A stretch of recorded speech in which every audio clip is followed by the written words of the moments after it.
audience can see your eyes. I mean, record on this, do I? I forgot. No, This, as yeah. long as the camera is recording the audio, because it goes straight to your card and links with Okay, the video. let me just play it back. I'm gonna be doing this. I forgot we have external audio, so I can actually move this back. Yeah, you can. These mics are 40 insane. bucks. Yeah, brilliant. And now they're smaller than this. I saw mics that look like a coin. Yeah. Tolu, could you grab this bat? Oh, it's okay. You got enough going on. Yeah, you're right. I don't think I need. You don't want to put it widescreen instead of vertical? You know what? Yeah, you gotta do For some reason, my YouTube live algorithm prefers vertical. The increase Yeah. in audience and Yeah. numbers, there's a way to do both. Oh, I need wow. to do both, but I haven't gotten that far yet. Right now, I'm just like, let's Yeah. just be consistent at posting stuff. Yes, yes. But I totally agree, because it would be a way better frame wide, but this is still great. Yeah, did you hear that, Tulu? Did you hear what he said? Let's just be consistent about posting stuff. That's it. That's all you got to worry Progress, about. not 'Cause perfection. He's talking about having a. progress on. That's a good title. Alright, this is good. Okay, sweet. Progress, not perfection. Hey, does this camera have streaming capabilities too? Yeah, that's, yeah. Whoa, so you can link it to your. Yeah, you live stream off this. Then can you connect it to that app you were talking about that you pay $10 a month for? It won't do. No, you can't, because you can't do it in real time. Right. You gotta We're have, setting up. We're behind the scenes. you gotta have the video. Thanks for being here, guys. Appreciate the early comers. Please drop a comment. Let me know where you're watching from. I won't be able to address the questions, as I'm going to Okay. be on a couch over there until the end of the video. So if you have any questions or comments, drop them right now so I can look at them at the end of the video. And then just prompt others to do the Okay, same so for me today if you're watching. is Just get people to interact and August ask 7th. questions. Be my agents, It's if you 2:11 will. p.m. I We would are love at that. the Center for Talking Arts. Create community. That's what we're here for. Get the talk going. I'm with Tolu Amore and Dex, and we're at the Center for the Talking Arts in Hamilton. It's going to be a great, great, great podcast. Guest on Tolu's podcast, and I'm over here like just newsjacking the show. Great. Okay, take control, Tulu. This is all you. Yeah. Yeah. Well, this is the podcast. This is where great conversations happen. I'll deal with this. Oh yeah, this is where great conversations happened.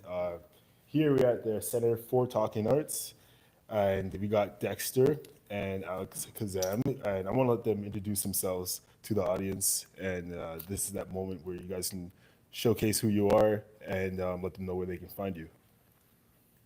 Hey, everyone. I'm Dexter. Eco. I'm double micing it for Alex Kazam's live YouTube. Oh, he has his own mic. Yeah, I'm gonna yeah. And for Tulu's podcast. Yes. Here, I'm the social media and events manager at Center for Talking Arts in Hamilton. Alex. I love that, man. I love how succinct that was. That was great. I'm a human on Earth.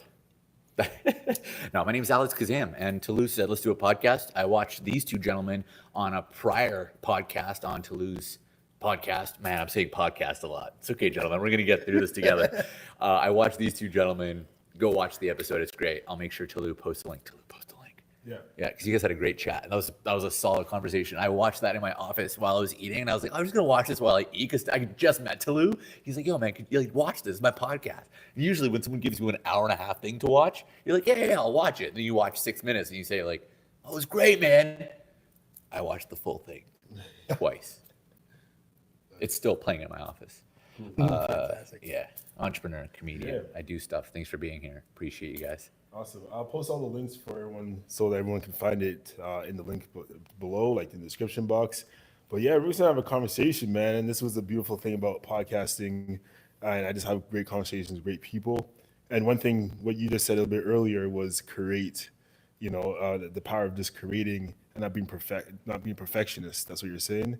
And yeah, I think that's a great conversation in itself. Because I think as artists, we get caught up in trying to be perfect through the process and kind of forgetting what you're doing it for, you know, trying to forget what's the purpose, what's the meaning behind it, and then you can also get caught up in the branding too heavy as well. So I find myself battling because I'm trying to find out who I am, and also give the audience, you know, me. You guys run into those issues? You guys seen those paradoxes at times? And how have you guys dealt with it or continuously try to handle it? And what have you learned from it? Alex? I like the mediator role you've taken, bro. I appreciate you. Look at these pants, too. These pants are awesome. Yeah, Where do you get those pants? Sedona. This is Sedona? Tibetan store. So they're just really, you know, Oh, yeah. They're great. what do you call it? Like harem pants? I guess so. Tibetan, yeah. A lot of pockets. It looks pretty big for pockets. You can store a lot of things in there too. What are we talking about? My pants. Let's talk about Mr. Hopes, Kazam. dreams. I got distracted, man. It's ADOLS, attention deficit. Oh, look, squirrel. Tolu, just to make sure I understand the question correctly, in 3 words, it's art versus commerce. That's what I heard in your question. Would that Okay. be? Expand on that. Well, before you started rolling, before I started rolling, I said Dexter and I were talking about framing because I'm shooting vertical, and Dexter said, "Wouldn't it be a better frame to go landscape?" And I said, "Yeah, but for some reason the audience, my audience shows up for vertical more than they do landscape." And so I went vertical, and I said to Dexter, there is some platform, I think it's Streamlabs, that allows you to do both, but I haven't set that up yet. Right now it's progress, not perfection. And that's what you reacted to. You're like, oh, that's a good title, progress, not perfection. But in your question, you talked about branding versus, and then art. So like, that's why I said art versus commerce. I just want to make sure I understand what the question was. Yeah, well, through your experience of, like, I guess as an artist, where have you found that sweet spot between delivering who you are to the audience, but understanding this is my angle where I want to take it? Because sometimes we can get caught up as artists where you do videos, maybe skits that maybe not resonate with you, but they may give you good traction online. So like, where's your balance in between finding out what you love to do and how you present it to the world? Okay. Ooh, that's a good question. I'm going to tie you into this, Dexter, so please be ready because I'm going to speak.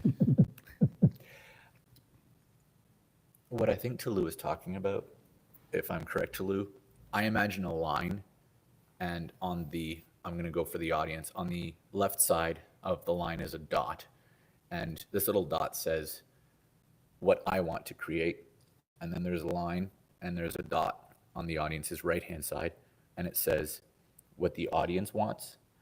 I think what we need to do is make this. It's the middle of the line. It needs to be, it's like any relationship. If you're in a relationship, like a romantic one with a partner, there needs to be middle ground. What is that called? I'm really bad at it. Balance. Yeah, I'm bad at that. But also balance, and then there's another one, compromise. Compromise, okay, right? yes. Now, I'm not saying compromise your values or your integrity, because that's not, to me, that's not compromising anymore. That's self-sacrifice and self-abuse. So I think compromise is an interesting word, but I would say what I want to make what the audience wants be here, and recognize that it's a pendulum. It's always swinging, because again, that comes back to the idea of perfection, right? If you try too hard on this side, you'll know, because they'll stop showing up. And if you go too far this way, you'll know, because you'll stop showing up for yourself. And so you want to come back and try to find the middle of that swing. I'm tying you into this because I think you do this really well. I think just your journey in life, Dex, just from what I know about you, you've found that balance a little bit. Yeah, that's pendulum. That's a great metaphor, because, and how I interpreted your question was authenticity and identity.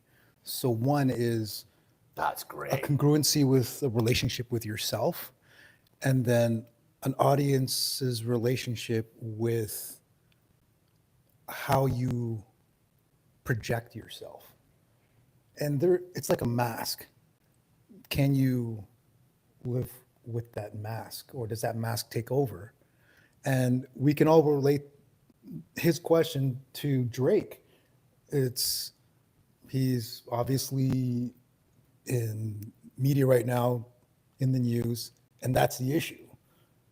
Where this person is not saying anything right now because I think he's been mated, like checkmated, by him not dealing with the fact that he has questions within his own authenticity. He's worn a mask and succeeded in wearing a mask. And now that's being thrown in his face by people saying, that's a fucking mask. That's not you. And if we don't make the distinction between who we are and what we are portrayed, What our brand is. what our brand is. Yeah, your brand is not necessarily you, even though it looks like you, speaks like you. It's like a corporation. It's no different than. I can go really deep on this, but no. There's like Go deep, man. the We're natural here for it. person. There's a natural person and there's an artificial person, and this is ingrained in society. Like your driver's license is in all caps, and that's called Capitis Maximus. Okay, that's not you. Why isn't your name in capital D, lowercase e x? How do I spell my name? But you are a natural person. You are above anything artificial. But in this process of you making content, you making your brand and content and business, there has to be that balance. There has to be that compromise between those two worlds. And that's where you want to be. Everything's a game. You enjoy playing the game. Operative word, enjoy. If you're not enjoying it, why are you doing it? It's just going to cause more stress. I'm going to shut up now. No, I think that's accurate. That's accurate. Yeah, and this is an open conversation, and I'm necessarily not gonna just guide it. You guys can ask questions about myself as well through it. Yes. But just a conversation in general, because I think that's something that we all go through as artists and figuring out how to do that. So it's good to hear you guys' opinions through that, because yet again, sometimes I could get caught up in trying to be something that I perceive what I should be versus what's actually funny for me and what do I want to do with that. So I think that allows me to have a lot more freedom mentally, because you're not tied down to one certain thing. And even for actors or comics, sometimes you can be an actor, you can be a voiceover, you can be someone who does you can be a cartoonist. There's just so many avenues you can take, but does the artist know that? And I think that's a part of our own mentality of the system, where you don't realize you're free until you're free. And I think that's same thing with art. You don't know how much you can really do until you do it. And I'm just getting that now, leaving my job to this point and being in a different position where, I should be doing exactly what I want to be doing in this lifetime. Because if you don't, then you're missing out on the chances and possibilities of making something happen. What was that Joey Diaz thing? He said, 1 foot on the grave, one foot on the banana peel. Yeah, Joey Diaz. you gotta go all in, motherfuckers. So good. Cocksuckers. He's one of those people you realize you gotta commit to this shit. Yeah. Like anything we do in life, I'm realizing that now you gotta commit to it. And cause I feel like you start writing different, you start thinking different. Yeah. Opposed to being 1 foot in, 1 foot off, or using it as acting like this is a part-time or something that can't happen. It's like you said earlier, it's how you think. 100%. It's how you think about it. Yeah. And what I'll add to that for people watching is, I think it's okay to commit fully, but it's also okay to, it's this strange balance, right? Someone I met, I had the pleasure of meeting her one time, and I've followed her ever since. I met her by accident at an event. We were both there. It's Julie Nolke, Toronto comic, done extremely well for herself. She's got a great YouTube channel, does wonderful material. Julie did this great bit about I'm just living in the moment, and she plays all the roles, right? It's all just her.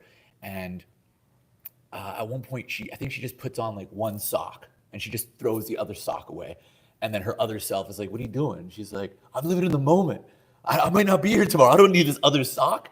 And it makes you go commit. But also, I think people that have mastery, Malcolm Gladwell wrote this wonderful book, and he created this term of the 10,000 hours. I don't think it takes 10,000 hours to have mastery. I think mastery is, again, this compromise. It's understanding you can protect your future self, but you can also stay fully in the moment. And in fact, by protecting your future self, you can be more in the moment. And so a practical application of what I'm trying to say, because I know I went a little off topic, is to your point, yeah, if it's the right time to quit your job and to go all in on your art, do it. What Tolu didn't tell you in that is how he set himself up for success so that he's not just homeless within 2 weeks because he quit his job. He had a plan. He's creating change in his life, but it comes with a beautiful understanding that he still has his Maslowian hierarchy of needs. And so what I would just add to that, Tolu, because I love what you just said, is I think people can embrace the fact that in 2017, this term came out called flexible specialization. So we live in this like post-industrial society, as far as I understand, as far as the internet has told me.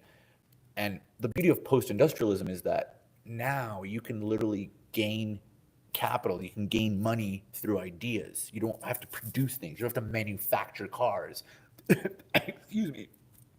Even car companies are aware that a product, not just their people, this started with a product, an entire manufacturing line can have a flexible specialization, which is fascinating. Because now you look at like the Fordian way of doing it, which is like, okay, this line makes the left car panel of a black Ford Escape. Now there's something called flexible specialization. And so, and that's in big, like screw off industries. That's trickling down where you see brands like Ryan Reynolds, we're just talking about him before we started rolling as well, Deadpool versus Wolverine. Sure, he's Ryan Reynolds playing Deadpool, but he's also Aviation Gin. He's also Mint Mobile. He's also whatever FC Club. And people accept that now more than ever before, because before you had to be a specialist. I'm a neurosurgeon. And now it's like, yeah, I'm a barber during the day, motherfucker, and I do comedy at night. And people go, yo, that's sick. So I think the practical thing that I would love people to take away is, yeah, embrace, commit to the art journey, but understand that you still have to survive, and you'll be better in your art if you protect that survival. Yeah, that's true. That's true. And yeah, for sure. Maybe I'll just put it out there as well. Not only having a plan, but also I think how life is, because I believe in the universe and law of attraction and frequency. I think my frequency naturally is shifting my environments in a way, because it's removing people that are not, supportive, but at the same time, I'm realizing like I want to be around people, and I'm around people that are helping me, and I'm seeing myself grow and getting new perspectives in. So, yeah, I think making that commitment in a sense of leaving a job is what I'm saying is being somewhere where it's more catered to your end goal. I think that's more appropriate to say, instead of someone who's listening saying, "Oh, you just left his job for no," but like at least go in the direction that's closer to where your end goal is and what you want to become. Okay, that brings up the question: what is your end goal? Be a comic. Not only be a comic, be a screenwriter, be a podcaster, someone that goes on tour, works with other like comedians, producers, want to write for TV shows, sketches, all in the cumbersome of creative arts. That's where I lie, and that's where my best self comes from. Okay, can I bring up a distinction? Yes. Those goals are outcomes that you can establish just by calling yourself those things. But you're talking more about a process. Yeah, I guess so. Yeah. And you are creating, you're performing stand-up, you're being yourself, and then you're labeling it, and then society walks into the supermarket of Tolu and says, I'll have some comedy, I'll also have some podcasting and interviews, I'll have some blogs and vlogs from his YouTube channel, and then I'll be picking up some tickets to see him live. And yeah, that's all encompassing who you are. You're just sharing as much as you can in your development and your growth. And people love seeing that. I love watching the journey of someone. Journey, hero's journey came to mind, right? Nice. We don't Joseph Campbell. 100%. My friend now, who started as a one-off consultant turned mentor, and now I'm privileged and grateful enough to call him a friend. His name is Thomas J. Beleza, and I'm shouting him out huge. And I'll send you his info, Tolu, so you can include it in the description, because I'd love to just give Thomas a shout out, because he's helped me so much over the past 2 years. Thomas, he would say the not the goal, but in entertainment, in the landscape that we're kind of talking about, success could be defined as making a living, making your primary living in your primary area of interest. I butchered that. He says it a lot better, but making a living in your primary area of interest. And to Dexter's point, I think you're absolutely right, Dex. Like, everything you just said is a result and it's an outcome. And that's such a powerful takeaway that I know my future self will go back to refer to, because so many of us get stuck in the tyranny of how. How do I become a podcaster? How do I become a stand-up comedian? How can I get rich and famous in the movies and win an Academy Award? And those are all ego goals, and they're also not attainable because you're starting from the wrong angle. You're starting with just your ego in mind and then the how. If you don't have clarity on your what, and more importantly, I would say after the what is the why before the how, you're not going to get there, right? It's like, what do you want? I want an Academy Award. Why? And you ask a couple actors that, their answers kind of sound good, but when you break them down, there's no real purpose other than significance. And in my opinion, significance is not a strong enough purpose. And so, to Dexter's point, showing people the journey and the process of, attaining this thing that you want, which, allow me to go into that for a sidebar for a sec. Everything we want, I would say, is a feeling that we've already experienced. Yeah. We don't want anything because we haven't had that feeling before. We've had the feeling, and so we think we want it. We think we want the laughter of an audience in a packed house in Austin, Texas, or in Hamilton at the Center for the Talking Arts. But really, it's the acceptance of a community that we had when we were in grade 3. It's just the ego has evolved. And so, that's something I'm going to remind myself of, is just document, don't create. That's a lot less pressure, right? Just document the journey instead of creating. I don't know, but I'll also create, obviously, but documenting. Sorry, I was like. No. How long have you been doing live streaming for? This is my 10th week. So how many streams do you create a week? 1. Oh, okay. 1. Yeah, but in this iteration. But over my life, with different titles, with different categories. This is probably the 6th chapter of live streams. This is the one that I'm working on right now. So when you live stream, does YouTube also record it and then you can play it back later? Yeah. How would you describe your followers? The ones that I care to mention are community driven, loyal, find humor in life. It's funny because Dexter asked me a question that I could have taken a different way to answer. I'm going to take it that way to answer, if that's okay. Go for it, yeah. Yeah, that's how I would describe them. The subscribers or the followers in this community, I would describe as passionate, driven, Nice. go-getters. Yeah. Nice. Yeah. What up, go-getters? Yeah. Go-getters. And community, asking questions, posting comments, feedback, driving, anything that adds value, as creators, it's awesome. I'm stoked that you're doing this here, you're doing this here. Look what's happening, right? There's 3 guys that look very different having a conversation. This is synergy, folks.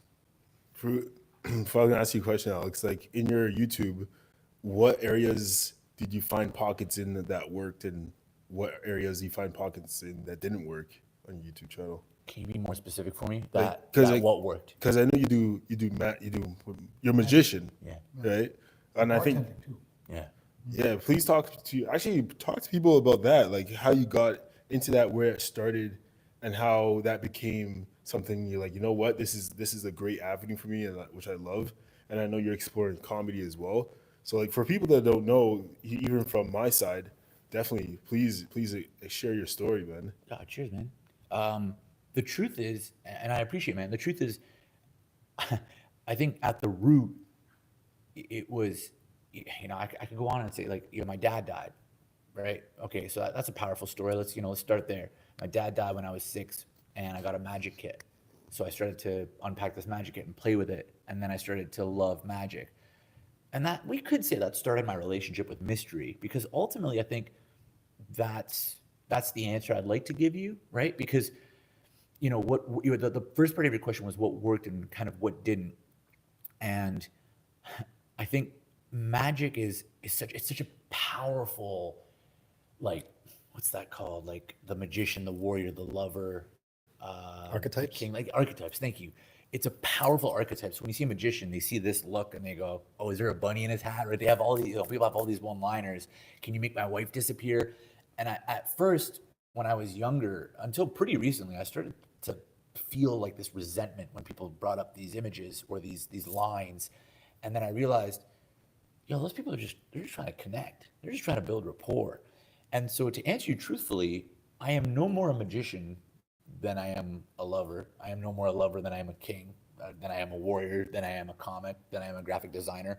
Earlier today, I was doing graphic design for the thumbnail for the YouTube Live. Earlier today, I was tagging you both in an Instagram story to promote the YouTube Live, right, which is marketing.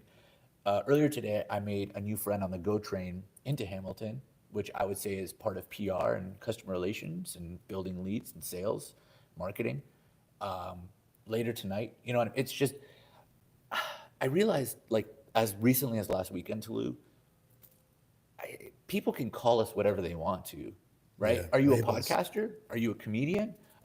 And what Dexter just said, I love the analogy of it's the superstore of Tolu. It's Tolu's grocery store, and people are walking in. Sorry, man, go ahead. No, I'm saying it's a good way to look at it. Yeah, and it seems kind of corporate, right? And there might be some people watching going, "Oh yeah, look at Kanye," right? I mean, I'm not even addressing any of the controversial stuff. I just mean, like, Kanye as a business person. The people that knew him coming up could say, "Oh yeah, that guy sold out." If you're a bakery, the best sign you can have in your window is sold out, right? Good point. So for me, this concept of artists going, "Ah, that guy's a sellout." Yeah. Typically, those people live in their parents' basement. Not that there's anything wrong with that, but that's where they live, and they don't get anywhere because they're victims of their own reality, which is, "Oh, that guy's a sellout." What the fuck else did you want it to be?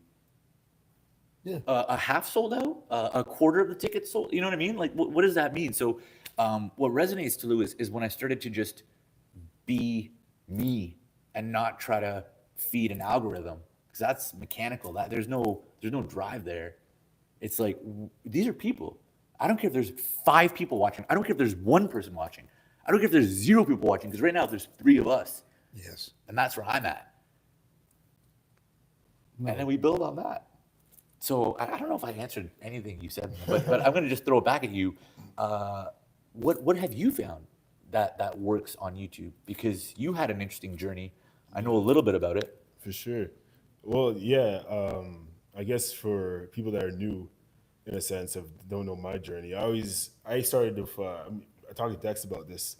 My creative background started in like skateboarding as a filmer, and for me, filming was like a place where I found freedom, connectivity with people, diverse cultures, and me capturing stuff on film has always been something that it's like magic in a way, magical, where it was something that was captured in a certain width of time and that can be played back in the future. And for me, that was like that freedom where you can just create at the same time edit and reorganize, and there was just so much love in that. So I think that was just my expansion of skateboarding to editing to what I do now. So through those years, I found that my love for even comedy and humor is just catering to back to who I was as a kid. So figuring that out, even with YouTube, is a little bit different, because when I was on YouTube with fashion and style, it's similar, but I guess you still have the same problems. Anywhere you go, you still have the same problems with any industry. And that is figuring out, what do I want to do versus what does the algorithm say they need to see? What are marketers looking for? Oh, fuck that, man. Yeah, Honestly, man, right? really, Because when you do it for them, then you don't feel full. You don't feel fulfilled. You're just searching best socks to wear in 2026, and then it's just like, oh, I gotta make a top 10 socks I'll wear, and half that stuff is not genuine, and that's what I found myself doing on the screen. And I was just like, I was just doing stuff for numbers, regardless of what I actually wanted to do personally. So Yeah, with any creator, okay, break it down to two basic things. You're either consuming or creating. When you start consuming things, you get lost in comparison. When you're lost in creation, you may not know what the fuck you're posting or doing, but you are sharing and you're leaving it up to other people to decide what they like about you. There are things in ourselves that we don't like about ourselves. And then there's people in our external reality. What we're talking about is the economic imperative all the time. Marketing, followers, likes, these are all associated with the economic imperative. Fuck Vanity metrics. It's vanity metrics, yes. Like, fuck it. The right people are going to watch you. If you don't have haters, then you're doing something wrong, right? So you got to stand out, and not necessarily for the intention of standing out, but standing up and accepting who you are. Standing up more than standing out, because standing up is hard for a lot of people. There are people ingrained in the economic system in terms of a job where they don't have the freedom to share an opinion or an emotion. Think of this thought exercise. For anyone out there, can you post a video and just say, fuck? On your Instagram, on your TikTok account, on your Facebook account, you wouldn't even consider doing that because you already have a defense system that says, no, the backlash to just doing that little thought exercise actually would stress you out. You wouldn't be able to handle it. Your boss would be typing, what do you mean by that? What's the context of what you're saying? That's a bad word. So come into the office, come into HR, because we got to talk to you about what you're already ingrained. So what you're looking for in an artist are people who represent your values, right? And it's all across the board. Someone's going to identify with Tolu's travel to Vancouver, where he's going to start anew, maybe pick up a skateboard and a camera at the same time and start shooting. Alex is going to go back to his horse farm and pick up boulders. You're making me sound like way more interesting than I am, brother, but I appreciate it. I'll take it. And throw it at something just for people to laugh and connect. And we're all the same that way. But in terms of a community, we do represent that artist side where we're free and have an obligation to say fuck in a way where people not only pay attention, but want to come back for more. And they walk away knowing that I feel better watching that, listening to Tolu. I feel better listening to Alex. I'm happy that I follow him, and because I have to go about my day and do things, and they're not separating me from who they are. I am them. We have the same values. We have the same sense of humor. We have the same love for whatever. At least that's what I like about the creators and content that I see. Yeah, I'm the same way. You made that extremely clear, because when you look at some content creators that were, for example, I don't know if you guys know Action Bronson from New York, Queens. He's a chef. He started off as a chef. He started love for hip hop and rapping. He's a white Albanian guy, and he goes around the globe, different parts of the world, talking to the chefs, and then your camera brings in on with them and like, oh, how do you make that? I used to make that in Brooklyn, and then and the show's called "Fuck That's Delicious." So just going back to what you're saying, marketing off of who you are, and then people will gravitate towards you with a consistency, but just doing something that is different. A chef, a Albanian white guy, rapping. What the fuck?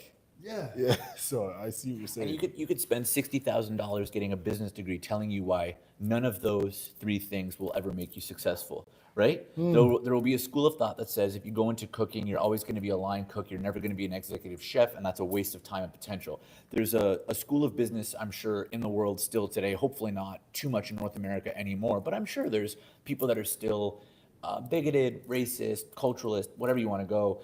You're Albanian, pfft, yeah, no, forget it. You couldn't be a chef. You look at where you are, man. You're in Brooklyn. You're not gonna make it as a chef. You're Albanian, right? And it's not even about the chef thing. It's about the Albanian thing. And then there's a school of thought.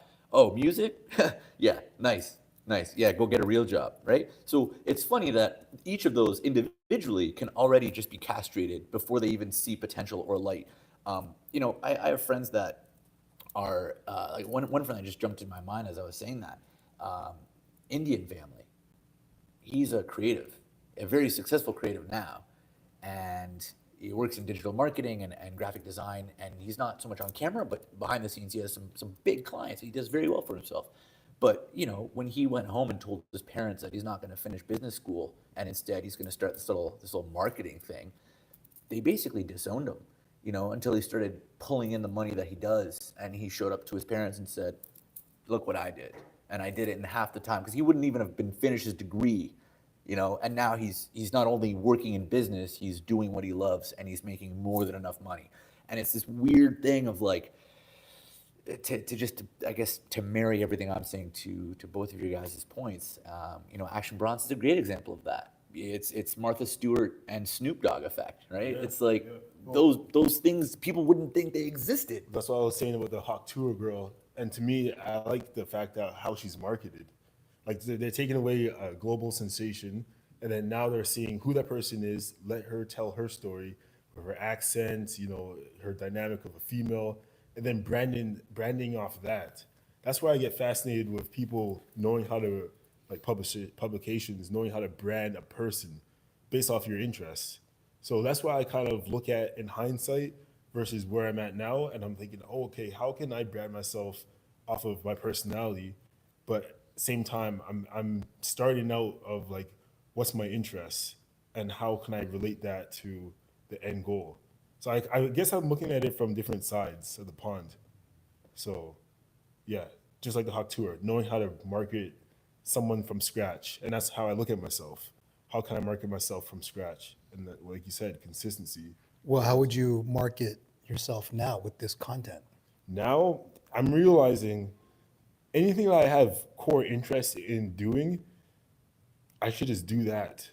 So I don't know if it's the marketing side or is it that the branding side. Marketing is just distribution, right? That's essentially what it means, like publication and advertising yourself. So my branding on my side will be, I'm into food. So if I love to review restaurants and that's what I'm going to be doing, why not just film myself going to a restaurant for like a YouTube video style, and then just talk about, oh, this is maybe talking to the chef, get some insight, and having a sandwich that they made of the day, and then that can be one clip, one video, and I could distribute that through different sub funnels like TikTok and Instagram, and that's just going back to my brand of who I am. I love food. Okay, let me stem away from hypothetics and get into actual. What are you interested in now? Oh, food. Well, one food, I did it, for example, because I love food. I like traveling. I like documentaries. That's why I don't watch comics, and we talked about that before. I stopped watching comics unless I support them in terms of I know who they are and I like to see their journey through specials and bits. But for myself, that's why I stopped watching comedy, because I stopped being less of a consumer and more of someone who's inspired internally, finding stuff what does Tolu like to do? What does Tolu find interest in? So that's skateboarding, mountain climbing, seeing the world, seeing perspectives, seeing cultures. That's everything of me. And that's where my humor, we haven't talked a lot because I know you just came back from traveling, but that's where all my jokes are coming from now. That all my insights and how I feel about myself and how I think of things is what my comedy is actually living in now. It's nothing absurd. It's nothing that is not me. I'll say that for sure. It's more of my voice, my authenticity. So Okay, food. yeah. That's new to me about you. Oh yeah. So, what?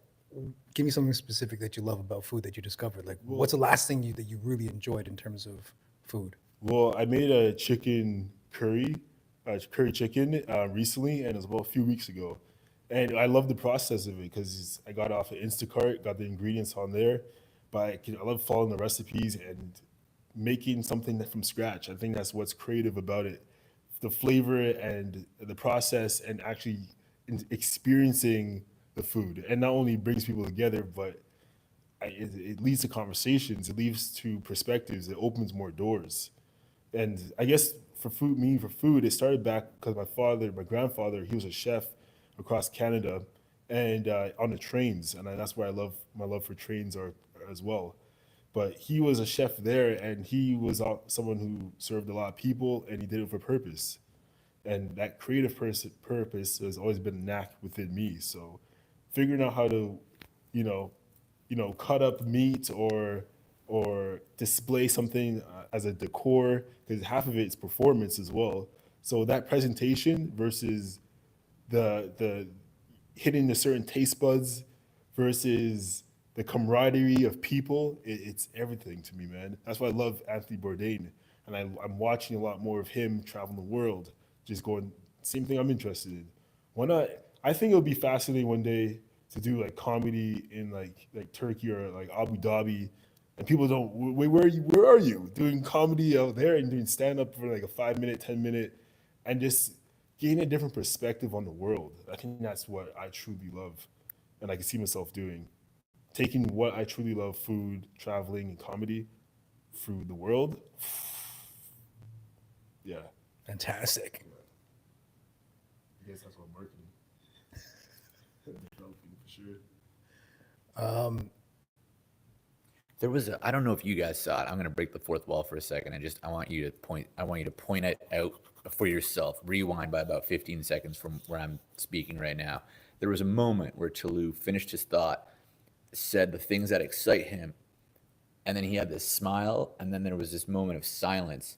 And he went in the hypnosis and like NLP world, they'd call it transderivational search, which is just a big way to say like your brain shuts off. It realizes that it doesn't have all the answers, but it's aware enough to let go. And then it starts to search for answers within yourself.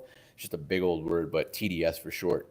He went into this beautiful moment of transderivational search, which is like a mildly hypnotic state, because there is an unconscious path there. And you know that you're on the right track when you can speak something into existence and then have that moment of like self-satisfaction and celebration mixed with that TDS. And if you don't know it, just Google it. You can find out videos on TDS. But it was just really beautiful to watch, man, because if you were sitting here posing, right, if you were posturing and just saying all that and it was all horseshit, it was just for views, which we know it's not, but it's hard sometimes from the camera's perspective to know real, fake. I mean, are we AI generated people or are we real people on a couch? That's where we're getting to now. It was a powerful moment of humanity, and that AI will never replicate, because I'm in the room with you, but B, you can go back and watch it. That will never be replicated by a machine. And maybe one day I'll be proven wrong, but I offer the person that can show it to me a money reward, because it's not possible. So well done, you, really, because yeah, man, it's I like awesome. like you said, like you said, Dexter, bottle that and make that the core consistency in everything I do. That authenticity pulling through anything. So when I get back home, not back home, but everywhere is home, wherever you make it. But when I go back to my familiar environment as a kid, maybe talking with my friend, for example, will spark a conversation, like a day-to-day podcast or a week-to-week podcast of absurdities at Domino's or walking down the street or relationships and stuff like that. So Can I offer you a practical idea, an actionable one, and it's one the audience can steal as well? There's a great photo book. I love photography. I love street photography. I've been obsessed with it for years. And it's just a hobby. You know, at one point there was some business moments with it, but for me, I still just love shooting with like a proper, camera. There's a book called Use This Book If You Want to Take Great Photographs. I have that book. You have that book? Yeah. Okay, Yeah. go into that book. The first prompt in that book is photograph your earliest childhood memory. Do it, but do it with video. take your friend with you, videograph your earliest childhood memory with that friend, and see what comes up. But document the whole process. Just see what comes up, because I guarantee you there will be fodder there. There will be some tinder, some kindling to build a fire. It'd be cool to watch, man. I'd watch that. Yeah, going back to your childhood complex and stuff like that. Yeah, and if there's food involved in that memory, which I guarantee you there is, like I can picture where I grew up. I can picture what the smells were. Yeah, that's good. Good stuff. Good stuff. Just a thought. Yeah, I think the currency is the emotion. The value in that transcends, because it relates to energy. Emotion is energy. If that causes the effect in others, because we're right now, most of our talk is in analysis. But if you're lost on your skateboard, if you're lost playing with your drone, and people live vicariously through the artists, and I'm bringing up that label again because I think that's the hero's journey. That's what people want to see. That's what societies are built on, is art, really. Can we unpack that really quickly, because you keep Sure. referring to it. Basically, and Dexter, I'll let you take the lead here, but basically Joseph Campbell, magnificent thinker, writer, I would say philosopher, Yeah. whatever. We imagine a cycle, and if you have this circle in front of you and you chop it in half horizontally, this top half is order, this bottom half is chaos. And so it starts with you, Dan Harmon, creator of Rick and Morty, Yep. Community, a bunch of other great stuff. Dan Harmon has a simplified version of the hero's journey, and his has, I think, 8 steps. Joseph Campbell's has like 12 or more. But basically, you want something, you need something. Every hero in any story. So you think of Batman, they want something, so they go out and they search. And on that search, and inevitably in the hero's journey, I'm making sure I'm doing this for the audience, right? It will lead you into chaos and the unknown, which is uncertainty. You will face your darkest hour, right? So you have that moment, that interaction with the Joker in Dark Knight, where you think all is lost, right? He loses Rachel, and then he comes back out now changed, having learned something, and he's back in his familiar environment. The final scene is the lights shutting out in the warehouse with Alfred. So Batman is in the same spot he started in, essentially, but with all that change. So it's like order through chaos, back out into order, and that's what we're referring to. I just wanted to catch people up in case they weren't familiar with that concept. Yeah, the hero's journey. It comes back. And that ties into the artists. And that is a label that is required in society, but really not focused on, because it's so personal and subjective. And we're abstract. product focused, right? We people care so much about product. What's the end result? Yes. What do I look like with this filter on? And I think we've lost touch with process. Sorry to cut you off, but No, when you said that, true. it's imagine if we glorified process even a quarter as much as we did product. Yes. We're always in a process until the day we die, and then there's another process. But yeah, it's the process of being aware that you're being. And then your mind goes, what the fuck are you talking about? Let's talk about something that is a mental construct or concept.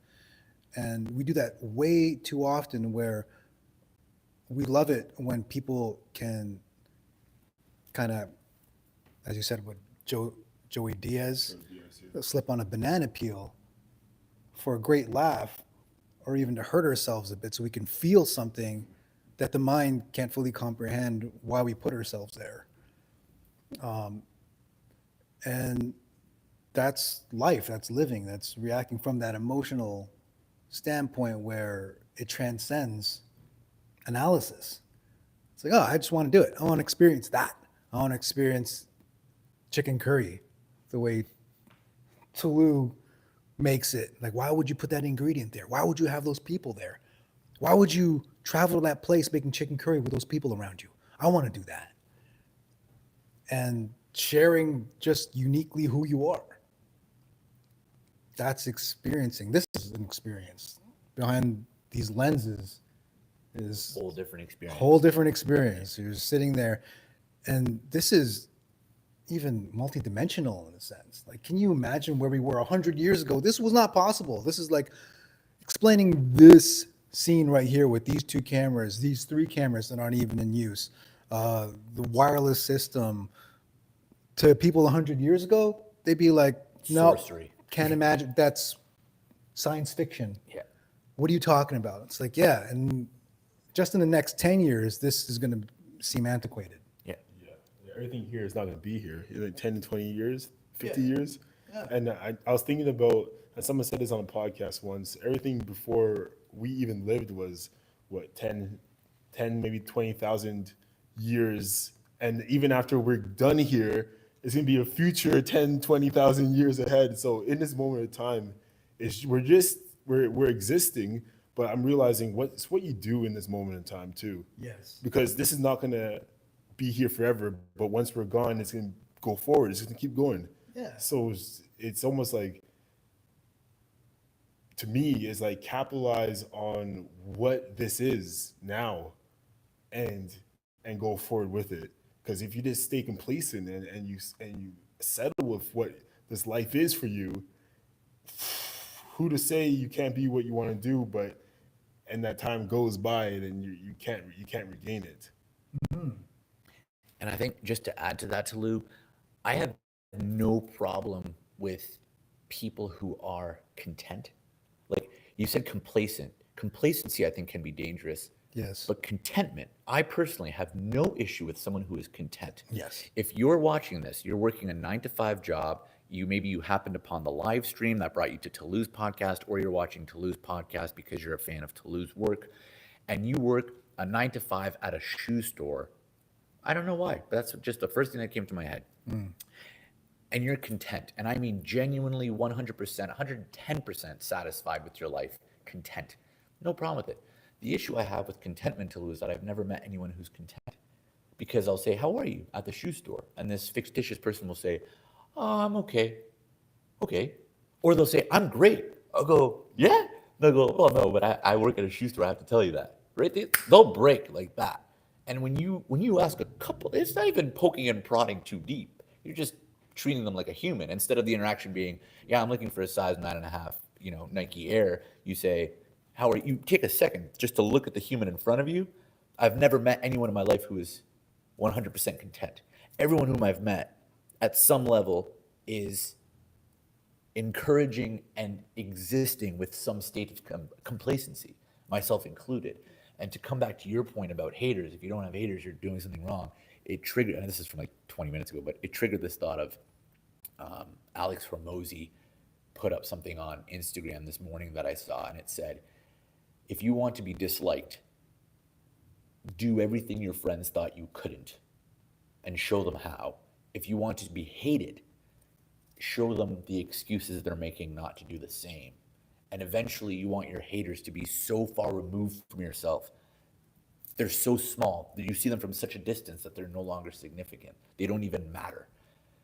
Whether it's Drake or Kanye or whoever else we've brought up in this, Joey Diaz, whoever it is. Nike, I just said Nike, whoever the brand is. You think Nike cares if they have haters? Yeah. Right? They don't give a fuck. Yeah. And I think my point is like, yeah, I don't like complacency, but contentment I have no issue with. It's just that I've never met anyone who is 100% content. And I think that's the human condition. And if you recognize that, condition. Right? Yes. There's growth. And if you're not growing, you're dying. And the universe has a wonderful way of eliminating that which is not adding, that which is not helping other things to grow. So when it comes to like the existence, people that are like, oh, I don't know what I want to do. I'm like stuck. I don't know where I want to go. Find something to serve that's greater than yourself. Begin there, because on the journey to serving that thing, I guarantee you will discover who you are. And regardless of 10, 20, 50, hopefully 100 years from now when we all pass, I firmly believe that the ripple effect is very, very real. There is this wonderful story of railroad tracks nowadays. The width, it's kind of a random number. It's like 4 feet, 5 inches and 3/4. It's like some random ass number. But when you go back, you go, oh, that's because the British engineers designed North American railway tracks, and that's the width that they use. The British engineers that designed those tracks used tools that they were using, and those tools had the same increments of measurement. Those tools were designed, and you trace back the design of why it's that width to ancient Rome, and it was the struts in the street from wagon wheels going over the same roads the same time. Now you go, okay, well, why were the wagon wheels that far apart? Why were the wagons built to that specification? Because two horses, the width of two horses made those wagon wheels that width. Now you think of like SpaceX, Elon Musk and the whole bang, like NASA, spaceships, you know, this future of travel, going to Mars. There's booster rockets on the side of a spaceship that had to be made in Ohio and transported to Florida via train. Those booster rockets, the width of them was limited by the size, the actual width of the train, which was determined by the tunnel a train had to pass through. That tunnel is only slightly wider than the railroad tracks. So a spaceship, which is, as far as I know, the most advanced piece of travel technology we have, the design of a spaceship to this day is influenced by the width of two ancient Roman horse asses. It's easy to say I won't be relevant in 20,000 years, but also, yeah, I don't know. I hope to be at least as relevant as a ancient Roman horse ass. I'll be a horse's ass any day. Oh my goodness, yeah. I went off on a tangent there, guys. The Alex Kazam standard. It's like we have to measure it by. Remember that guy 100 years ago? Who couldn't keep track of one thought? So now we have to create things according to that metric. Yeah. Yeah, that's Have very my own rulers. fascinating. Yeah, it's weird to think about, right? Yeah, it is. And weird it could to be think total about. bullshit. I don't know. It could be just urban legend, but doesn't matter. The point of the story is, I thought that was real, bro. That's hilarious. yeah. Yeah, man. You fucked me up there for sure. Yeah. Well, no, because none of that's provable, right? Like, it's just most of that's just based in like lore. Right? Because how do we know, right? We can't go back to ancient Rome, but it's viable. It's a viable theory. Yeah, that's what a lot of things are made just from and not changed. Like, for example, I saw this new bicycle seat where this new inventor, I forgot what the bicycle seat is called, but it adjusts to each of your ass cheeks. And it makes sense because Really? the bike seat hasn't changed in like 200 years. And obviously we get sore on a bike seat if we ride lengthy distances.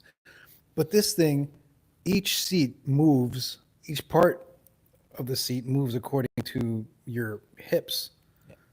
And so there's less stress, less friction and all this, and it makes it for a more comfortable ergonomic ride. And I'm like, brilliant. I would have never thought of that. Yeah. Thank God for engineers, right? Yeah, and it's probably what's funny though is like it could have been an engineer, but Dexter, I guarantee you, it was probably some kid with like a cocktail napkin in some restaurant that was like, "Mom, why hasn't anyone done this?" You know, I guarantee you, some kid that's like 12 had that thought. Yeah. Is that there's like an ancient, I think it's an ancient Chinese proverb. It's like the master knows one way, the amateur knows thousands, and like yeah, it's like Brenda at the restaurant. You know, speaking of restaurants, like. New server comes on deck, and I can picture this, right? Having bartended, you know, you're a new bartender, you've got these like senior bar staff or bar managers, and you ask a question about their process, and you're like, yeah, but why do you guys do it this way? Wow, I've been doing this job 35 years, and this is how it's done. This is the only way to do it, God damn it.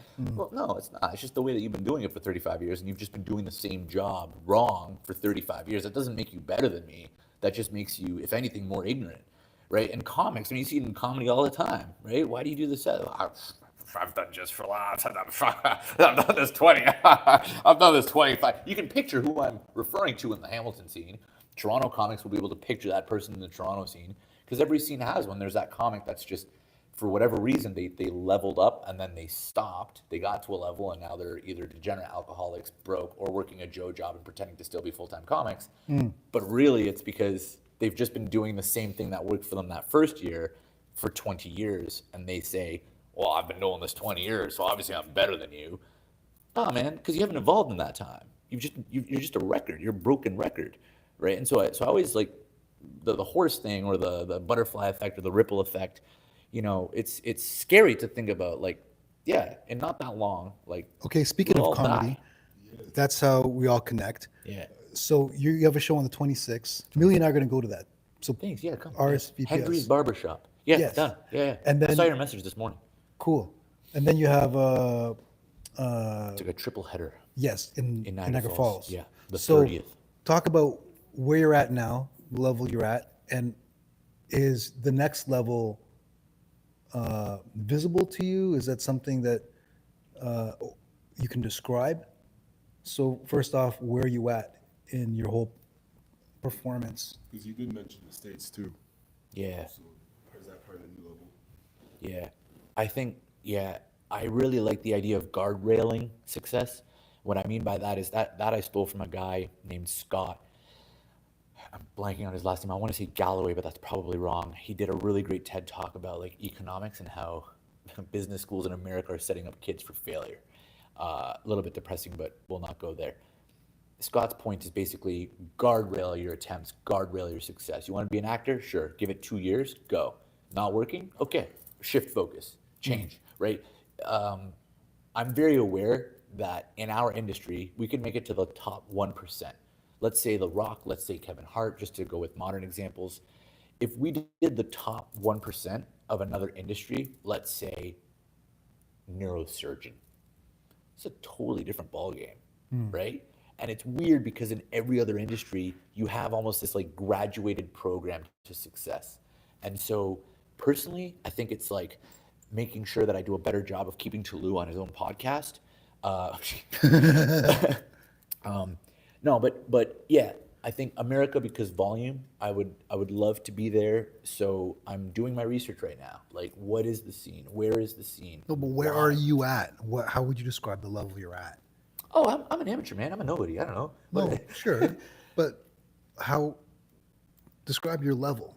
Like, how would you describe where you're at and then where you want to go? Okay, vanity metrics side, there's 278,000 people on my YouTube channel. I'm very aware of that number. It's a pretty big number for me. Yes, it because is huge. it grew very quickly. It grew, that YouTube channel that was a decade old grew from 300 people to over 100,000 in less than 100 days. Okay, so let's say numbers like Tolu was talking about marketing earlier, and marketing versus brand, right? Brand, I would say, is image, voice, and marketing. Brand is a combination of marketing, image, and voice.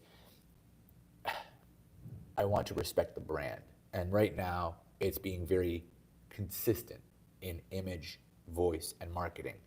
So what does that mean? That means keep showing up over and over, and instead of counting in one rep, oh man, I posted an Instagram post, I lost followers. I've been posting for 2 weeks, I've been hemorrhaging followers. That's a conversation I had 3 months ago. Every time I post on Instagram, I lose followers. Great. I'm gonna count in hundreds of reps. That's the level I'm at right now, is 1 rep equals 100 attempts. So I'm not gonna measure success on my live stream until I've done 100 of them. Okay, so you see followers as the main metric of a level? No, but it's a lovely thing to compare myself to. So it's Okay. not so much about, oh, look how many subs or followers I have. It's more, okay, there's 278,000 people or 260, I don't know what the number is, doesn't matter. There's, a 250,000 people here today. Okay. I've done 100 reps of this thing. I've done 100 reps of this thing. I've done 100 reps of this thing. Now, just comparing to myself, let's look back at 3 months ago, 90 days. Where are we at? Better or worse? And not so much vanity metrics. The vanity metrics are interesting because a metric like engagement is interesting, right? So okay, yeah, there's less people, but what are they doing? Are they clicking through? Are they coming to shows? Are they responding? Are they building community, elevating the brand's values or message? That interests me more than the vanity metrics, but the vanity metrics are a good place to start because they're like a heartbeat. They're going, okay, you have 10 followers, you have 10 subs on YouTube now. What happened? Maybe nothing. Maybe you found 10 people that are willing to invest $100,000 in your product or your brand. The rest didn't matter. They weren't your crowd anyway. Okay, let me ask you this more specific. Because in the workshop, you said that you want to be more performing authentically as opposed to as an act, as a performance, get away from being a character. and more of your stand-up. So in that context, how would you describe your level? You said you can do something 100 times and 100 times and then 100 times. So in terms of content, you performing on the stage, what level are you at? That's a great question for me to think about. I'm not sure that I know how to answer it right now, Dex, because what I will say is I made that comment to you about wanting to, I think the word I used was like being propless, being able to be on stage with just my own persona. Yes. And not 3 weeks later, I walked on this very stage and did a showcase thanks to your workshop.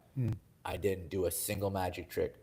All I did was, it was mostly improv work, and the other half of it was stuff that I wrote while other comedians were on stage, and I was taking notes about what they were speaking about, what they were bringing up, so I could riff off of it. And some of it was pre-written, pre-scripted. In that moment, I realized, oh, this is interesting, because I had the cognitive blind spot of, I can't do this, I haven't done this, this isn't me, I need like a safety net. And then that evening, I realized, you don't need a safety net, man. Just listen to the impulse. You have enough training. Just let it go, let it shine. So what are you going to bring on the 26th and then your shows in Niagara Falls? On the 26th, we're gonna break Hendry's. I'm working on something with Jason, who was here as well in the workshop. Jason Thompson, very, very talented and funny guy. Yeah. I kid you not, we have met 6 times. I'm talking like keeping minutes, formal meetings, like Oh, wow. Google Docs, yeah, about what would what would Andy Kaufman do if he were alive in Hamilton today? What does it mean to be 2 Caucasian men that come from the positions we do, trying to make a point in comedy, right? And that's a point that I would love to chat with Tolu about, and I'd love to chat with you about, because I hold a different framework and a different responsibility than someone like Tolu, than someone like you, because I look a certain way, and like it or not, my comedy doesn't have to address my race, it doesn't have to address anything, but it can. I can make statements through my comedy. I can be very, very, and what I've found, I'd love to pick your brains about it, Yes. is there is moments that Jason's bringing up ideas for this show on the 26th. I'm genuinely nervous about them because I have a visceral reaction, because I'm going, Jason, man, I don't know if we can do that. Jason's like, no, man, because the people that are going to get offended are the white people. And that's what we want. But he makes a great point, right? How often do you go to a show? And like, I've seen this. I don't know if you guys have seen this. There will be a comic on stage saying something, and then everyone who's not in the class, and I'll say like the class, but the socioeconomic or the race or the ethnical or whatever category, I don't even want to say class, just category of that person, Yes. will get offended on behalf of those categories or those classes of people. What? Yeah. What the fuck? But that's what, because it's in now, right? To hashtag this, and I'm flying this flag, and I'm with this movement. That's what's in. That's how you. That's the tribalism coming out. But I feel like it's doing more damage than good. So to answer your question, Dex, and to stop talking, bring it back to Tolu, the level I'm at right now is exploring confidence, which is here, like self-confidence. Because the last 5 years I've lost a lot.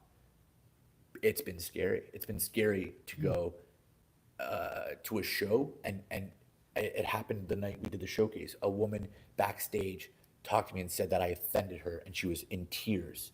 And the joke I made was, if you're wearing a bra, you can uncross your arms. She got offended by that. And the longer story of that is this particular person has skin cancer. And the act of uncrossing her arms caused her to bleed. So me saying that joke caused her arm to bleed. And she was like really livid backstage. Like, I'm talking, there were still comics going on the show. I was just back in the holding area. Right. Old me, 3 months before like our workshop, I would have been terrified. I would have been like apologetic, and I'm so sorry. Oh my goodness, and like bury my head in my ass. My entire experience of that, I would have been ruined. New me, thanks to what you said, thanks to conversations with Tolu, like even our one episode we did, I realized this world should not be about protecting people from triggers. I should not be responsible for your reaction. Like, if you want to live in a triggerless world, I mean, with all due respect, you might want to just consider not living anymore. And that's a very bold statement. I'm not inviting anyone to self-harm, but I'm saying that that's not a way to live, right? Like, avoiding trigger, it's within you. Address what's within you. And of course, I apologize. I did the customer service bit, but I didn't bury my head in my ass. My experience wasn't jaded by that because it's a piece of canned material that I busted out. It was an old busker line I had. I realized, yeah, I need to ditch that line. That's not me. It doesn't serve me. And it upset someone. And I'm better than that. It's an old line. It's like a 50s busker line. Okay, cool. I made a mistake. I addressed it. I said, I'm sorry. I did not intend to offend you. There's no way I could have known that. Yeah, but your comedy should come from within. She's just pointing at my heart and shit. And it's like, okay, man, right? But she's gonna jade her experience of me based on that one interaction that ruined it for her, and that's gonna be her perception of my brand for the rest of her life. Which is too bad, right? But that happens with everything now. Yes. It's like you dig up into people's past as much as you can, you're gonna find shit. And eventually, if you start judging people on their past, you have no one to learn from. And people become very alone, and we have a broken society. I rant over, but that's where I'm at, man, is the responsibility I carry and being confident of knowing it's okay. It's so strange because you don't come across as someone who has confidence issues. Yeah. Right? No, not at all. Like you come across as someone who's taking risks, going out there, presenting himself, very articulate, spontaneous,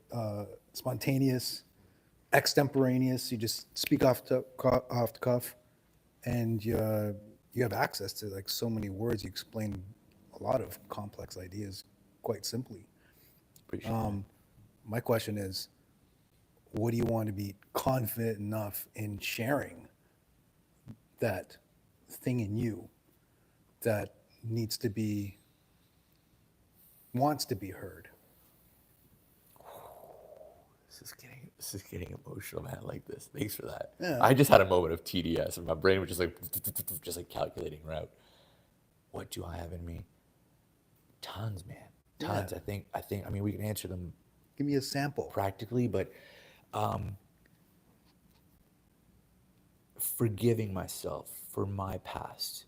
I have had relationships that were tumultuous, that led to really toxic circumstances. I wasn't perfect. I've put in work since then to become stronger. My relationship with alcohol. COVID almost killed me, man. Like I had a straight razor up to my wrist, and I don't want us to like get cut off of YouTube here, but essentially it was like 1, 2, and I was going for number 3 where it was gonna end. Wow. And someone knocked on the door, and my friend had an instinct to call the cops for like a goodwill check, and the cops knocking alerted this person to knock on the bathroom door that I was in, and it saved my life because my friend had instinct to protect me. And I'm not doing that to be all like, woe is me and victimhood shit, but I was low. I don't talk about that stuff. I hate talking about that stuff because I don't want it to define me, and I think a lot of people nowadays, they use it as a crutch. I have depression, I have anxiety, I have PTSD, I have this, I have that. I don't care what letters of the alphabet you have. I really don't. My great-grandfather, your grandfather, fuck, you're just talking about the train experience, right? Cooking on the train. Holy shit. Could you imagine what that guy went through on that train? Could you imagine the experiences he would have had with some of the people? Same with my dad, my grandpa, my family, my grandma. I couldn't imagine. My family survived World War II in Poland, like Polish family, right? So it's not to minimize what I've been through, but I think I would address it there, like my So wait, interactions. you were on a path to offing yourself, Yeah. and it was interrupted thanks to your friend who cared about you. Yeah. That's huge, man. Like, A friend that I did improv with growing up, a friend that is a comic, a performer. I think it's the only reason that I'm not dead right now is because that person is equally an artist and has sensitivity, wow, the importance of friendship. Yeah. Exactly.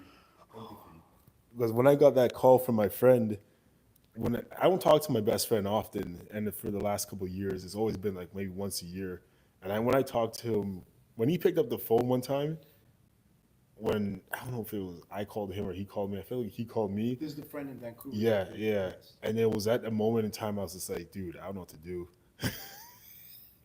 He's like, bro, it sounds like you just need a reset, man. Come back here. live with me. I was just like, and then not hearing that throughout the course of 10 years, just like Alex's experience, someone knocking on the door, dude, it's one of those moments where just that recourse in life is just what a blessing. What a blessing, man. For sure. Having friends and having someone that knows you and the empathy is super key. And I think what you're going through as well is that translation of not that is woe is me, because I'm realizing, and I always capitalized on the fact that my story is my strength, but at the same time, that's where the humor lies. And that's where I find my humor. I like finding humor in the darkness, and with I'll say black comedy in a sense, we all our humor in black comedy is always from tragedies. It wasn't from a lot of observation. It was just about how you're treated in society, and then you're flipping that in terms of how to make it connect with all the other people from different cultures and how it could be relatable. So for me, tragedy is the medicine within. So I'll say, don't try to run away from who you are, but let that be an extension how you could connect to someone who has been suicidal and has been through that shit themselves. Because I've been through it, and I haven't found the angle yet, but that's a real issue, man. And especially people when you travel, in not just Canada, because for that woman to say what she said, that's not a representation of probably what our real audience would be. Because real audience want real people. And every time I not when I travel, but when I go see comics live, I always ask them the same question, especially the ones in the States. What inspirations or what would you tell yourself younger that you'll change about your comedy now, or what advice would you give me as someone in comedy? One was from Michael Yo, was always tell your story because no one can replicate that. And it's other comedian, forgot his name really quickly, Shiradu from LA. He said to me, make sure you love it, because this is a pathway to about 15 to 20 years of doing this. So make sure you love it and tell your story. So don't shy away from like what you think people may not want to hear, because that's what they need to hear. Yeah. With what you shared, that's just, a chip in the iceberg. That is so relatable. You haven't really lived unless you wanted to literally kill yourself. Yeah. And you did. Yeah. And you didn't. Yeah. And cheers to friends.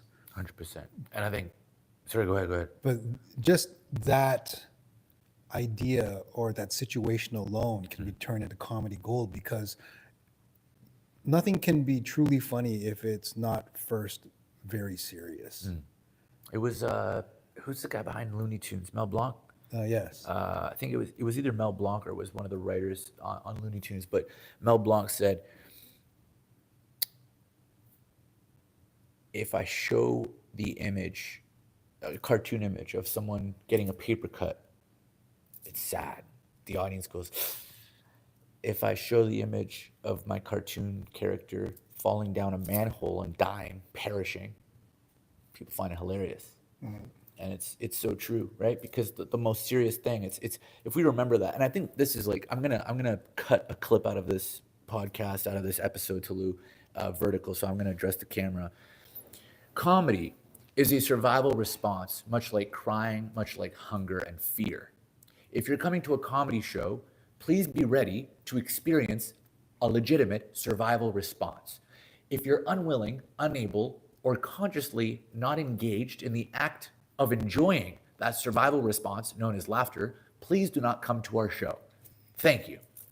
It's a PSA I needed to do, because you're right, man. It's like this stuff. If it doesn't move you, if it doesn't grip you, that's why you didn't find that Yuck Yuck show or that CFTA show or that comedy room or that whatever comedy bar show or comic funny.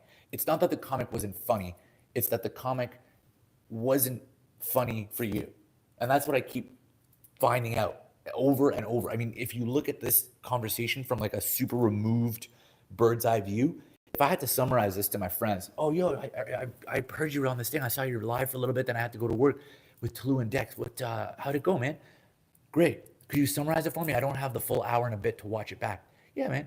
In short, relationships above all. Louis C.K. walks into this room and does comedy for us. We're going to laugh. because he's Louis C.K. and it would be disrespectful not to.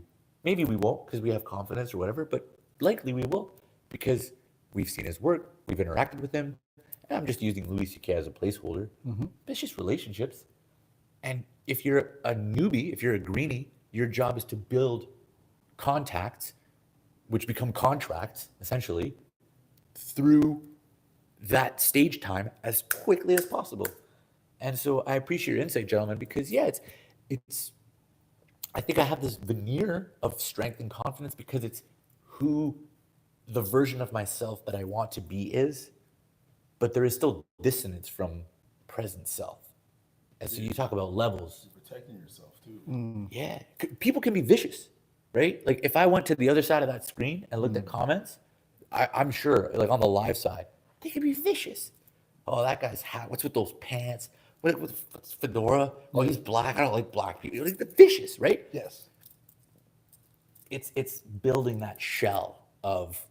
Yeah. It can just come to my plexiglass egg. I can see it. It sticks. I can see these comments, but it does not come through the shell of that plexiglass egg that I'm miming. I don't know why it's an egg. Yeah, you have to be in agreement to that attack. And Service of the world too. That's what it comes down to. Being a service of the world and being in service of comedy, you're gonna be ostracized, man, for how you look, how you walk, how you talk, your mannerisms, every little thing they want to pick at you. And that's a part of something you gotta subside, be comfortable with. Yes. Exactly. Hyper comfortable. yes. Very much so, especially when it comes to your story, being able to be open. And I don't like when people say you shouldn't talk about that or because that's not life. That's not real, man. Like we all go through day-to-day bullshits, and that connection is actually what brings the best out of comics and the right people towards those comics. So I don't know, man. I don't like the world that, if you look at it like the Matrix, red pill, blue pill, I don't like what the world tells you should be. And I'm realizing that's complete opposite of what I'm trying to be. So me diving into being vulnerable on camera, I don't even say vulnerability, just being authentic, just being real. And that's my angle, my perspective of it. Okay, let's talk about your performance level now. Yeah. So describe your level in a personal sense. Yeah. Now and where you want to take it. Now it's more personal. I feel more comfortable with personally talking about struggles, issues that I have and scenarios. And I love sharing my point of view. That's where I'm at right now. And where I want to take it is just doubling down on that a lot more. Because that's where I found a lot of the truth lies. At the same time, it's not so abstract that could this be real, but it's actually coming from a place of authenticity that they can relate from, or their nephews can relate from, or their cousins or friends or family or girlfriend, boyfriend. So I'm realizing within that story you're telling, that's where that connection strengthens between you and the audience. So Okay. Let me admit that I'm a little bit of a fan of yours because Tolu's stage presence, I think, is not as good as his real life stand up. And I've only observed it once on the street. I know I'm bringing this up again, as in the past video, but this guy was so naturally, effortlessly, so funny, just standing outside talking one night. I had to point it out to him that when I see your stage performance at that caliber, then I'll be like, okay, those two have met now, and that's going to sustain. And it's easier said than done, obviously. But I've already seen the standard of your funny. The result. Well, may we coach you for a second, Tolu? And we go into a little bit of coaching. Dexter, break it down for him. Break it down, like in that experience, because I know the moment you're referring to only because of the video, but I wasn't here that night. Can you break it down for Tolu in terms of like 3 to 5 things, whether it was specific sentences? I mean, that's hard to remember, but what was it? Okay, so observation. And he's able to flip something, make it personal. For example, that I remember it clearly. We were just looking out on the street. I'm talking to him, and he's noticing cars. And he's like, "Oh man, see that car there?" I'm like, "What?" I turn around. He goes, "The G-Wagon." I'm like, "Yeah." He goes, "I want one." I'm like, "Okay, cool." And he goes, "Yeah, that would signify that I've made it and I'm successful. But I'd keep it in the garage just to look humble." Right? great. That's Great. great. Like you, and that came out of nothing, and I was cracking up. I told my wife when I got home, and then she started cracking up. But it just came out of his mouth just like that, and that was only the second thing that he said. Then he talked about his shoes being transportation. That his mom threw it out the window, and he goes, "How'd you throw my transportation?" I'm like, "You never think of shoes as transportation," and that was effortless. I'm in my head again as your fan. I'm like, okay, when that guy that I talk to cracks jokes like that on stage, because this is your kryptonite. Yeah. You're a thinker. Yeah. You overanalyze. Yeah. No, I agree. I have jokes on that. Good. Yeah, you haven't seen the comedy for a while now. I think it's almost a month. The last time was like maybe It's been about a month. Yeah, you've been away for a month, so No, last week I saw you perform, but I wasn't engaged. 'Cause Yeah, I had yeah, my yeah, tooth pulled out and I was in pain. So I Yeah, yeah. couldn't- he had his tooth pulled out by a dentist and a certified professional, not because he wasn't funny at a stand-up show. Just so we're clear, right? Yeah, Man, I couldn't focus on his performance. I was in pain, so I did see you perform. I have the videos so I can watch it. Yeah, the authenticity, that's what I'm trying to get to. You're exactly right. That person out there, we're talking free flow versus on stage, is where I'm trying to correlate. Nice. Yeah, that's what I found myself a little bit tougher on stage trying to articulate what words need to be in place of it, but that's the part of the journey of figuring that out. How to use them and the purpose of words. Purpose of words are fucking beautiful if you know how to use them correctly. So learning through that is eye opening. Is eye opening. Well, you have it, so don't ever doubt yourself that, and then just keep on creating when you're in Vancouver, and then that journey is something that I would want to see. So, okay, this is Tulu. Okay, I'm just gonna wait a month, check him again. Okay, 3 months. Oh shit, he's been doing this consistently. Okay, I'm gonna check him more frequently now. You know, Yeah. Okay, for sure. I got someone watching me for sure. sweet. accountability coach. Yeah. And I think the word Tolu that really helped me recently is metabolize. It's not that they're two separate people. And you said, you can watch it back if you don't believe me, but you said trying to correlate. You're like pointing out there, and then you said, I'm trying to correlate that person with this one. But you said trying to. I would just invite you to shift that from trying to I must. I must. And instead of correlate, it's metabolize. Because correlation, I mean, in psychology and science, it's like that that bottle of water falls. And, maybe moments earlier we were talking about psychics. So the correlation is, psychic phenomenon. The causation might just be that someone walked by, hit the water bottle. None of us saw it because of the angle of the post that's in the way here. But I would say to further that, now that we've understood that, there's something beyond psychic power happening. It was a person. We didn't understand there could have been a person here because we couldn't see them because we have a blind spot. There's this pole just out of frame. Maybe our sight line was cut off by the pole, and now we can metabolize all of that information into one holistic and wholesome thing, which is like the water bottle fell. It's not psychic. There was a person, and we've got the whole picture within us. But to do that, you have to metabolize. You have to and I think that you have these elements that Dex is pointing out within you already. It's time to just metabolize. Bring it all in together. Bring it all in together as in unison of what those attributes are. And yeah, I see what you're saying. Yeah, if I can lend some coaching, like in the workshop, sense your humor. So kind of go up on stage without a net and feel your sense of humor. And it can come from anything, and allow yourself to feel awkward. One, that's a brave place to be, because no one in the right mind would want to go up without a list of jokes. But two, that's the best thing people want to watch, because it's like you're in raw. There's no bars, and you're a wild animal, right? And whatever comes out of your mouth is being invented in that moment. It's authentic, it's spontaneous, without design. A joke is design. Like, yeah, I have jokes in my back pocket. I'm going to bust them out, set up punchline, boom, you laugh. But there's performing without a net. You're also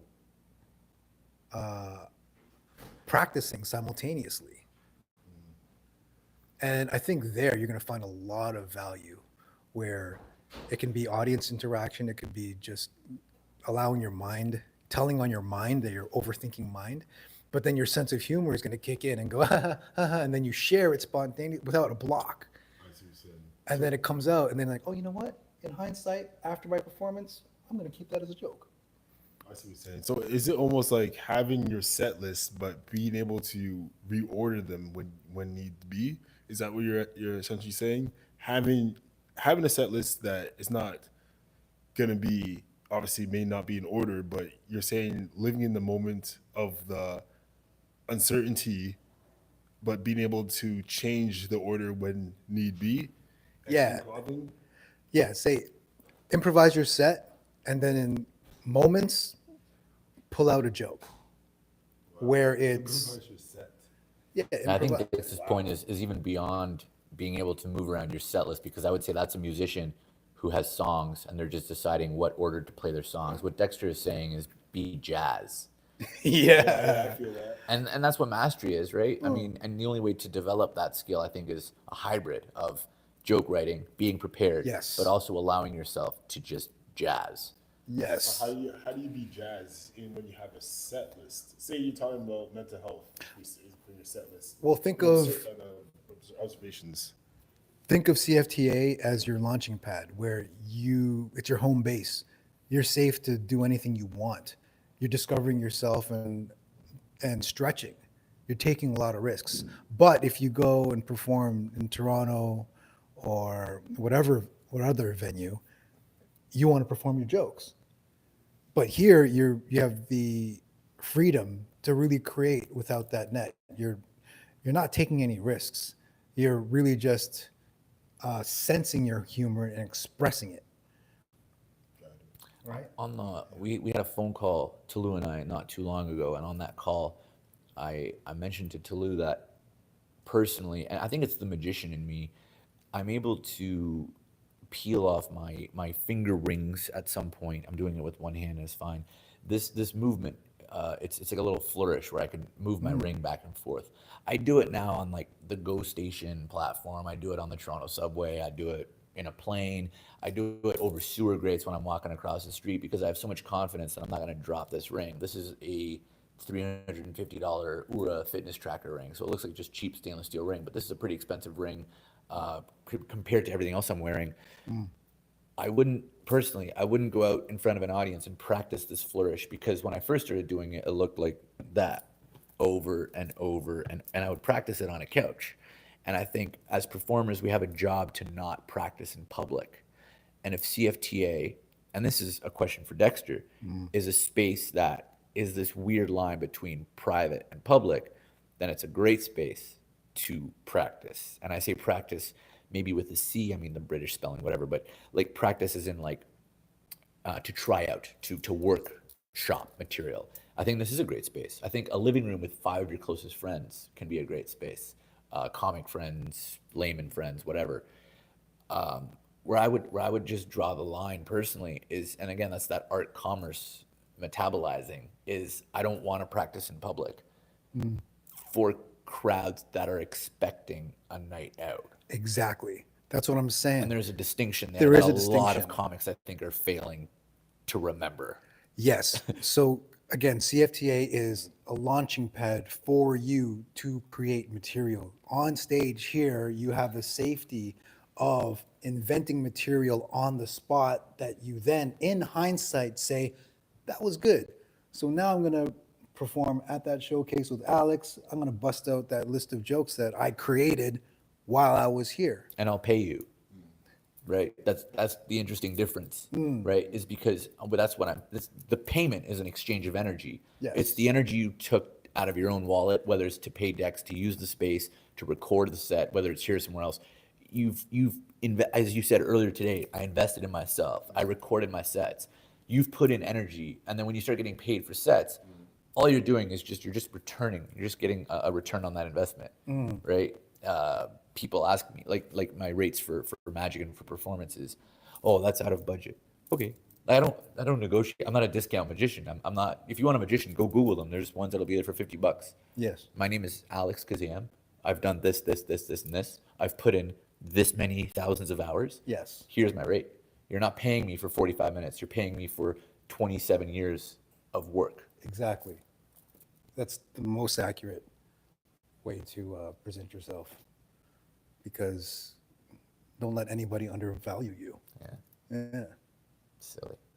Yeah. There you go, Tulu. That's Coaching session. Yeah. What a I one. forgot it was about me for a second. Yeah. I got more out of that than anybody. Thank you. For sure. That makes sense. And even what you're talking about, having open mics, not being a place of, not entertaining your other comic friends, but preparing it for shows and stuff. And that's why I treat it like. I treat this like a gym. First of all, I practice at home of what I'm gonna say on stage before I even get here. Nice. 'Cause in my mind, I'm like, every time I'm on the stage, it's a show. Like I'm in show mode. So I practice what I'm saying before I get here. And when I say inside my house versus here or on my bike, it's gonna be altered. And I'm noticing that, and I'm trying to figure out why. Maybe I'm trying to get less words out to quicker to the punchline, or I'm trying to expand a story. But whatever I say in the moment is what I truthfully feel in that moment. So I kind of leave it and I alter it. But then there's opportunities that I've been on stage here that Black Zeus has asked me to go be on a show. So now my work is getting recognized, and that was the first time that it actually happened. So I'm doing something right. And someone said to me recently, if someone's not asking you to be on a show, you're not doing it yet. You just don't create your shows and expect people to be there. You have to, at some point, you got people like, hey, can you come on this show? People need to start booking you. That's the stage where someone asked a fellow comedian that's a full-timer, how do you become full-time? How do you start being booked on shows? Are people asking you? No. Then you got to keep performing until someone's consistently asking you, can you do this weekend? Can you do that weekend? I'm going to interrupt you real quick because I disagree with you. And I think that's the lie that's sold to us by Hollywood. It's sold to us by Instagram. It's sold to us by this idea of overnight success. I'm just interrupting you for a second because you said you have to keep performing until. I disagree, Tolu. The performance, in my opinion, is the reward for doing the work. And the work is to network, market, and practice. You're networking. What are you doing? You're building relationships. I have a show coming up on the 26th at Hendry's. You know what happened? Brandon Netto, very talented comic that did the workshop here. He sat right over there between the two cameras, usually on my left. Yeah, the little mustache. Yeah, mustache Brandon. He sits, he's quiet. His energy reminds me of you. I put up a little story about the event that you invited me to on Tuesday. Great event. Big thanks again to Big Norm. It was a networking event. Anthony Q. Farrell's there. Brandon Ash Muhammad there. People with credits and resumes that are impressive. Brandon reached out because he saw that video. He saw that I'm doing a show at Hendry's. He didn't ask me for a spot at Hendry's. I'm not even the organizer. I'm headlining Hendry's, and I got asked to do that because I went to Hendry's once. I went as an audience member. I didn't walk in saying, I'm a comedian too. No, I just went in to watch. And because of my look and my energy and just, I think my charisma, my attitude, and this confidence you guys are nice enough to talk about, Ryan Sim, the organizer, said, are you also a comic? I said, no, I'm just an audience member. I said no 3 times to Ryan. Then he found out who I was because the headliner was Levi Mann, who's a friend of mine. Levi said, oh, that's Alex Kazam. He's a phenomenal comic and magician, blah, blah, blah. Ryan said, do you want to do a set? I said, no, man, I'm here to watch. Are you sure? Yeah. 10 minutes later, come on, man, do a set. I can put you on tonight. No, I'm just here to watch, man. I said no 3 times. Eventually agreed to do a set. Had all my gear on the car, so I brought out cameras, GoPros, mics, giant pool noodles, like full production. Everyone in there, where the fuck did this? Like beach balls in the audience. Like we're going crazy. I had to liven the place up a little bit. Right? What the fuck? That night he goes, do you wanna headline Hendry something, either a month or two from now. That was back in June. Sure, man. Brandon reached out. He said, I would love tickets the same way Dexter just did. We got talking. I said, how's your journey going? And through conversation, I realized Brandon's going to drive from Pickering to Hamilton to watch me do a 15-minute spot. Brandon's funny as fuck. Let's get him on this show.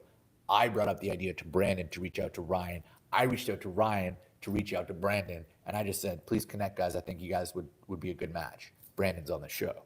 Wow. Is he getting paid? Nope. But that's not the point. The point is Brandon was invited onto a show.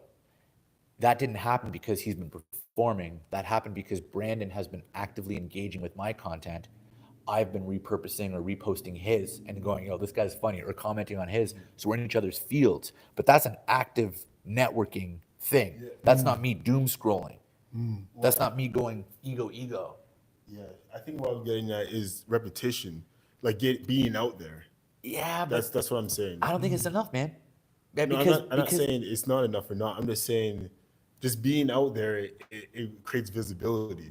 Yes, but visibility needs follow-up. And that's my point, is you can be out there doing the reps, but if you're just on your phone trying to memorize your set while other comics are on stage, not that you do this, I'm just saying I've seen this way too often. It happened here the night of the showcase. I was guilty of this. I just admitted my own guilt to this. I was in my own world because I was so nervous because I was going in without a net. Instead of being in the moment for my friends and my colleagues, I was being selfish, taking notes, trying to make my set funnier.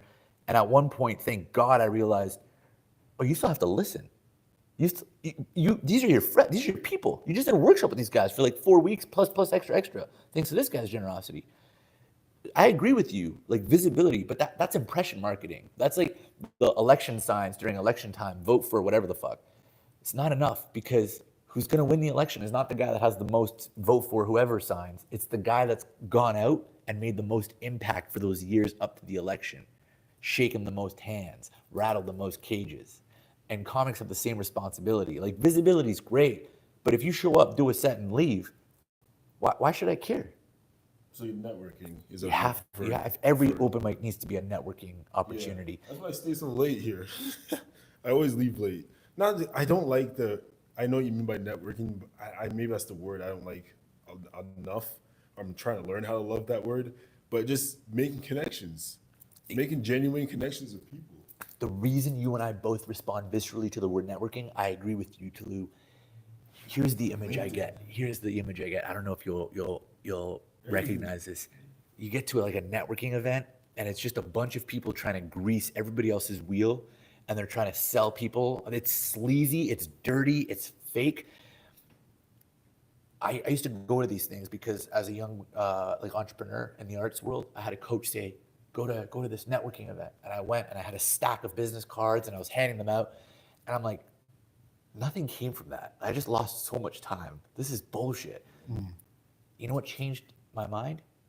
An article that I read in Forbes, and it was by accident. I don't read magazines. It was just, I was bored on a plane. There was a Forbes magazine, someone left behind. I opened it, and the page it opened to was how not to network. I described my experience up to that point. I'm like 16 reading this. And then the guy goes on, he says, when I get to a networking event, I bring one business card and I leave it with the valet or the concierge, depending on whether, he drives his car, if he just shows up to the hotel, he gives it away, is the point. And he says, that way I can honestly tell people I ran out of cards, and it's up to me to engage them in conversation, to ask them questions, to reply only when I'm spoken to, and then to follow up with them. So it becomes this two-way dialogue. It forces you not to be like, here's my card. Yeah, here's my card. Yeah, check out my promo. Check out my this. No, it's like, yo, who are you? Tell me about you. Wait, oh, you're a funeral, you're a mortician? Cool. How's that job? Becoming genuinely interested in people, because the mortician's husband might be a producer for a show in LA. Crazier things have happened. So I agree with you, man. I'm still working on liking that word. But if the word's not sexy, just change the language. Connection's a better word. So, the word I use, I think, is connection catalyst. I don't go to network with people. I go to be a connection catalyst. Man. Different experience, right? I'm totally learning from what you're saying because I didn't see it that way. Oh, really? I agree with you when it comes to the frequency of being seen. But the networking aspect is very proactive in that sense, where you're kind of merging the two worlds of artist and business, where if you talk to people and not only exercise joking with them, you're building rapport that way, but then also say, hey, look, would you be interested in this, or I'm available for this, then those two worlds get satisfied. That is, I'm going to remember that. I'm not going to take any business cards anywhere and just, Steal it. That was from Thomas J. Belezza, same guy I brought up earlier. And again, big thanks to him because he ingrained that in me over like 12 Zoom meetings. I was so resistant to it. It's sexy to think, oh man, I'm going to come here on a Friday. From here, I'm going to go to the Judge and do Christian and Larry's show down the street. We're going to do the Judge. Then I'm going to go to the Black Bull and do Greg's show. Then I'm going to go to Levity the next week and do, Patrick's show, whatever. It's sexy. We want to think that Shania Twain or Celine Dion or Justin Bieber got discovered because they were singing in the shower and a record producer was walking by, and because they sang in the shower every day, this producer happened to walk by and they got to. No. The reality is, it's, do you have, like, people don't care about anything we're saying until they do. We can have the best podcast right now. This could be the best episode. This could actually save someone's life and give them valuable, actionable business advice that might take them out of starving artist into creative entrepreneur, successful, like profitable creative entrepreneur. But unless they're ready to want that, this is the most boring conversation, yes, right? People don't want what you want. They want what they want. yes. And if we can remember that, who am I to try and make you laugh? Even if I'm Kevin Hart, even if I'm Jim Carrey, who am I? Those guys were smart enough to know, no matter what level they reached in terms of like vanity metrics or visibility, I guarantee you. And now it's Kevin's team. Now it's Mr. Carey's team. I say Mr. Carey like I don't know him and I know Kevin, but whatever. It's Mr. Hart's team. It's Mr. Cruz's team. It's Mrs. Lopez's team that is doing the bulk of the work, setting it up. But they're still showing up. They're still shaking hands. They're still making connections. Ryan Reynolds just did a thing with a kid in the hospital. It was great. He didn't do it because, oh, this is good PR. He did it because that's genuinely who he is, and it was brought to his attention. And he went and did it, and it was almost underground. They didn't make a big blast of it. Someone just happened to find out about it. They blasted it. Okay, right? So I don't know. Like, again, for me, it's not, the show is the reward. It's your job is to network, market, and practice. Practice in private, network equals connections, and marketing is just brand times reps. I would say it's voice, image, marketing. It's just that. And if you do that over and over, just by the sheer law of the universe and math, you will become successful. You must. The only way you don't is you stop. So I just want to like slap this out of people, like shake it out of us because we all grow up with it. This vision of like, if I just keep doing it, yeah, keep doing it. But also know what you're doing and why. And that comes from take the time, listen, be present, learn. Who are these people watching? They just paid you with attention. In the beginning, it's not money, but they paid you with their time, which is more valuable than money. Yes. The best you can do is probably honor that in some way and then give them time back, even if it's just shaking their hand and saying, hey, thanks for coming tonight. I'm not even, just thanks for coming. Who is this guy? That's a different comic than the guy that just finishes a set, walks out the door, on to the next open mic, on to the next. What the fuck are you gonna do? Nothing. You're gonna do nothing. I think you're more aware now of actually your influence on people because you've been mentioned on social media, I think at least two other times. Where it's like, yeah, like, oh, Tolu, Tolu, you mentioned Tolu, and I heard someone else mention you, but you're networking without even knowing it. Because it's who you are. Yeah, it's who you are. It's authentic you're not trying. You're genuinely captivated by people.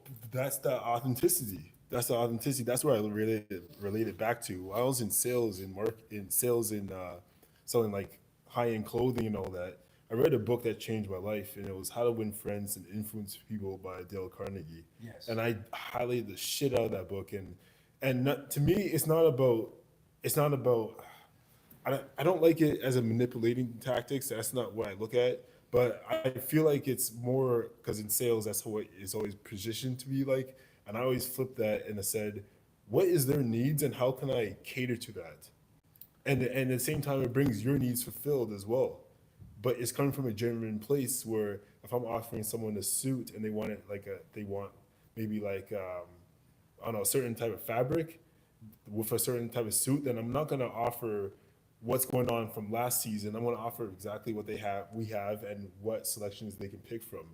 It may be a little more pricier, but you're getting exactly what you want, and that's what I want to do for people, because it's an energy thing. At the end of the day, like you can't get what you want without giving something someone else wants. But with And I would say you have to give them even more. even more value. That's the even secret, more man. value. Is give them even Yeah. more Yes. than you would ever Fuck, think is man. reasonable. Dude, Because damn. then, well, and without the expectation, right? Yeah. Like, sorry to cut you off, man. I just got no, excited no. because you're absolutely right. It's like, You're right, and that makes me realize the unlimited factor of social media and us as people and what we offer. Give them more value than what they expect. Like Gary Vee always talks about that, like 5 times it, like just like 10x it in a sense as well. So you're right. Overproduce that value for people. it's the secret to wealth in any category. And I know we chatted about that on the phone. The secret to wealth in any category is give more value away in your category. Sorry, give more value than anybody else in your category gives. So if you're a used car salesman, there's a reason Mercedes dealerships have espresso machines, water bottles, beer cooler fridges. Like they have, some of them have like full on massage and sauna hot tubs. Like there's just the spa experience, because who else is doing that? And when you think Mercedes now, you're going to think of that experience because that's what they're selling you. It's not the car. The car costs maybe 20 grand to make after all is said and done, but they're going to sell it to you for 80 because that's their business model, right? And then they're going to finance it to you. That's the other part of their business. But the one thing that I wanted to catch you on, Tolu, and reframe for you, because I just did it for myself like 2 weeks ago. Manipulation has this really negative connotation now, and I wanted to catch you and offer you a little safety net in French. Just think of the word in French, manipulation. When a guy like me does that ring thing that we did moments ago, that little flourish, in French, that would be called manipulation. I didn't trick you. I didn't deceive you. I didn't do anything slimy. I just showed you this cool little thing that I can do with my ring. It's manipulation. Just because the word has this connotation, you can either decide to manipulate people for good or for evil. Either way, there's always going to be manipulation, because everything we're doing, we're manipulating energy. It is. Right? It's true. So I wanted to catch that for you and just give you like just a French word, just a silly way to sound it in your head. When you think like, oh, am I being manipulative? Deep down, I used to resent the idea of sales. Yeah. I'm an artist, man. I don't want to sell. I said to my friend Josh, Josh, I'm not a good salesperson. I just got this gig. It was with Victoria Gin. They discovered me through magic and the flair bartending and comedy. And they said, would you be a brand ambassador? Would you sell some product at this store, this LCBO? I called my friend. I said, I just landed this sick contract. The payday was great. But I'm not a salesperson. And my friend Josh said, Kazam, you're such a good salesperson. You've sold yourself on the idea that you're not a good salesperson. He was right. Because I went with that attitude. I was just me. I sold the shit out of that product. It was great. I didn't feel like it. I was manipulating people. Of course I was. But now I understand it was not greasy. It was not sleazy, because it was me. Right? It wasn't me trying to sneak in bottles into Dexter's cart, hoping he doesn't notice at checkout. Right? That's manipulative. Negative. But if I go, Dex, I can make this bottle disappear. Poof. Check your cart. Pretty cool, right? Don't worry, you don't have to buy it. It's just a cool little thing. I'm hired by Victoria Gin. Wait, what? How'd you put it back in there? If I put it back in there, you're gonna have to buy it. You're gonna have to buy it, man. Poof. Okay, I'll buy it. Right? He's laughing. He doesn't feel like I just sold him on Victoria Gin.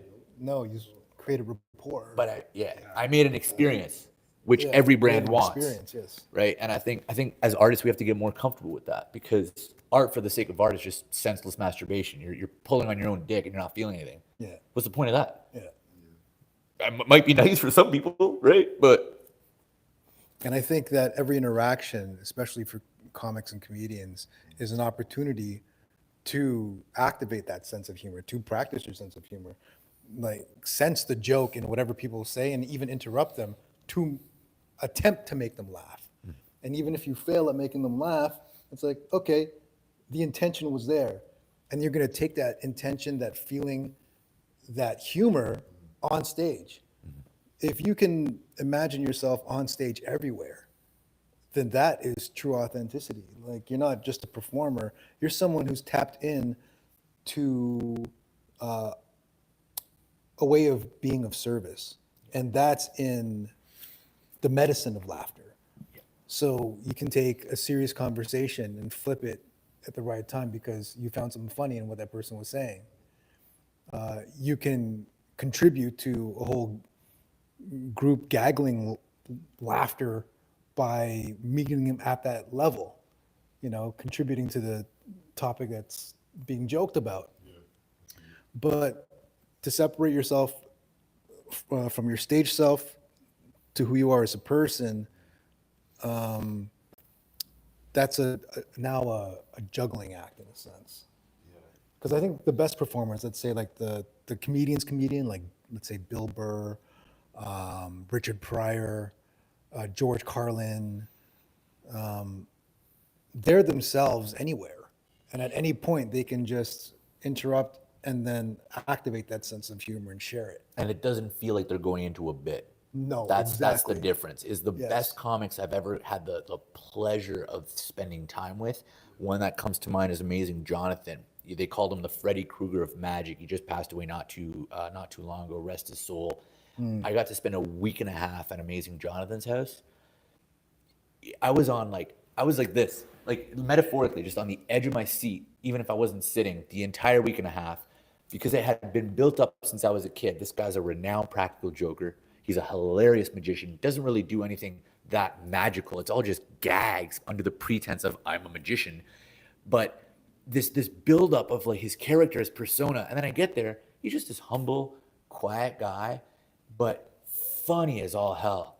And anytime he was saying anything, you weren't sure, like, wait, do you actually just want me to get orange juice or is this a bit? And eventually you realize his material, his stage and his comedic persona is who he is. And that's why you're just wrecked. You're like, I don't know if this guy's joking or where this is going. And it was like this giant, like magical comedic hug.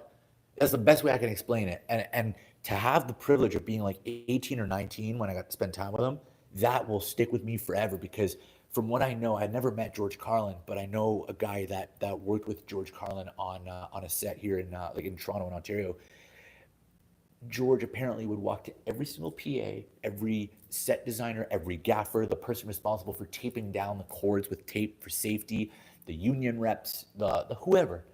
Hey, I'm George. What's your name? I'm Sarah. Nice to meet you, Sarah. And he'd remember their fucking names. And then the next day, he'd show up on set and he could just tell people their name. And he was just that guy. And so you see him on stage, he can be a little angry, he could be a little bit vulgar, he could be a little bit intense. But he was also that in real life because on stage he was also friendly and polite. It was just this beautiful blend because if he needed to get serious, Sarah, I told you, but because he had the rapport of knowing Sarah's name, he could get intense and people weren't, oh, this guy's a dick. It's like, oh, George is serious right now. Oh, George is funny right now, which is what humans should be. We should be able to have different personas, different personalities with the same person, Yes. right? And I think that's when you know you've truly, quote unquote, made it. Like to your point, Dexter, is you can go into a bit and no one knows because it doesn't feel like you're shifting into this altered state or character because you're so well metabolized. Yes. Metabolism is a great word to describe it. It's like when you engage in that context of who I am on stage is who I am off stage. And how I'm joking with you is also taking notes of how I can be on stage. Then you've metabolized the persona, the brand of who you are, your identity with yourself, and it's all in one. And like you said about George Carlin, you got to I interpret that as holding yourself to a higher standard, you know? So if you suck, like I suck at remembering people's names, and because I suck at remember people's names, I introduce myself to people, and I do that 3-time trick of saying their name until I remember it, and then when they come in, I'll know their name, especially at CFTA because you see them almost every week. And this is a cool moment for Dexter. If you find yourself watching this and you think that you suck at remembering people's names, remember that everything here is a story we tell ourselves. I had the story of confidence. Dexter has the story of names. Yes. It's just a story you're It's just a telling story yourself, yourselves. right? And Yes. if Dexter started saying, I'm great with people's names, he's going to unconsciously start finding reasons to believe that. And eventually he'll find himself doing the three times rule. One of my favorites is I get them to spell it out. Your name's Brandon? Is it Brandon or Dyn? Yes. Oh, it's Brandon, because it caused me to visualize. Your name's Tolu. Could you spell that for me? Tolu. And I picture myself going to a chalkboard. Tolu. Okay, cool. And then association. What's your name? Dexter. Dexter. That's cool, man. That was my like favorite TV show. Yeah. Boom. Right. And it's, you could almost set people up for success if you're doing connection catalyst stuff by going, my name's Dexter. Yes, like the serial killer. Yes. And instantly you're forming that for them. And now they'll remember you without that awkwardness. You're helping them in the process, which it's just a story, man. And I'm excited you shared that because I don't think you're bad with names at all, man. Like in the workshop, within like 20 minutes, you had everybody's name. It's just a story. Yes. But remembering that technique helps instead of telling me I suck at names. But now I don't suck because I know that technique. Yeah. There's ways not to suck. There's ways not to suck. Yeah. I was just gonna say, when you go on stage for the first time, it's like not for the first time, but when you go on stage, you do your set. There's always this awkward moment, and it's always like you're trying to figure out not how many people laugh, but understand your flow, your rhythm, because you may be a low energy comic versus someone that's high energy. So how do you? It's not even a question, but it's just observation that when I go onto the mic, anything I do say at the beginning, it's so awkward that I'm making it awkward against myself. But I don't know how to start. I'm just like, you know what? I'm just gonna start with what's been going on. What's my recurrent thoughts? I watched this documentary recently. Epstein's a bit of my thing, but I watched this documentary on Epstein's Island. And one of the things I found fascinating is that they had a basketball court. And I didn't know they're running 3-on-3s there, So I had this idea of like fucking Oprah Winfrey going up to the basketball court with like a leg sleeve and a Donald Trump shooting threes, and so those are just my observations, and that's where I kind of just go into.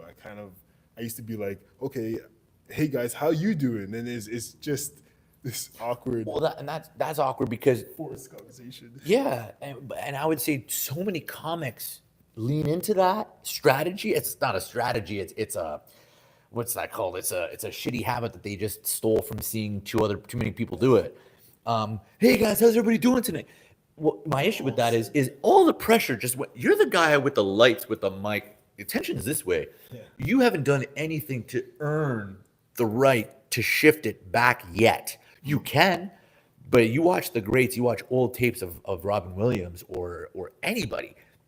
Johnny Carson didn't come out and start his show and go, okay, he might acknowledge the audience. Hey, folks, how's everybody doing tonight? But it's implied that this is a TV show. Don't you dare answer that. Johnny's about to start a monologue. Yes. Letterman's about to start hey, folks, thanks for being with us. And boom, monologue. Yeah. He's not actually waiting for a reply. It's a formality. Yes. But comics have not metabolized. And they're like, how's everybody doing?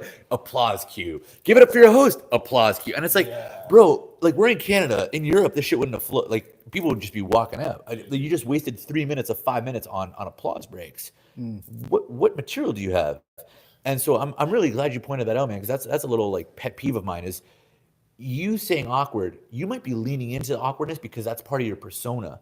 I love your bit of, and I don't want to ruin it, but I'm going to ruin it. Tolu comes on stage and he goes, I gotta breathe like Tolu. He breathes like into his balls. He's got this like beautiful masculine energy. He goes, so what do you guys like about being alive? It's such a good line. It's so good. It's so good. And to you, it might feel awkward, but it is because it's forcing us to like self-reflect and go, yo, shit, man. I don't know what I like. There. Yeah. And so I love that, man. And I think like one of my favorite examples of opening lines, and I'll show you so you know I'm not bullshitting you after I take my phone off this live and I can show you my notes in my phone. I have a note called opening lines. And I collect opening lines of novels, movies, interviews, stand-up. One of my favorite opening lines is a guy named Max Maven. He was a mentalist, right? So imagine like he had this like widow's peak point, and like his hair was like long. He like wore in a ponytail, very like almost like demonic kind of like facial expression. He would have like a goatee. At one point he painted, I think like, or not painted, but like dyed his hair like white and black. He had like all this kind of mystical, like very serious appearance. He had this like really deep voice, and I'm Max Maven.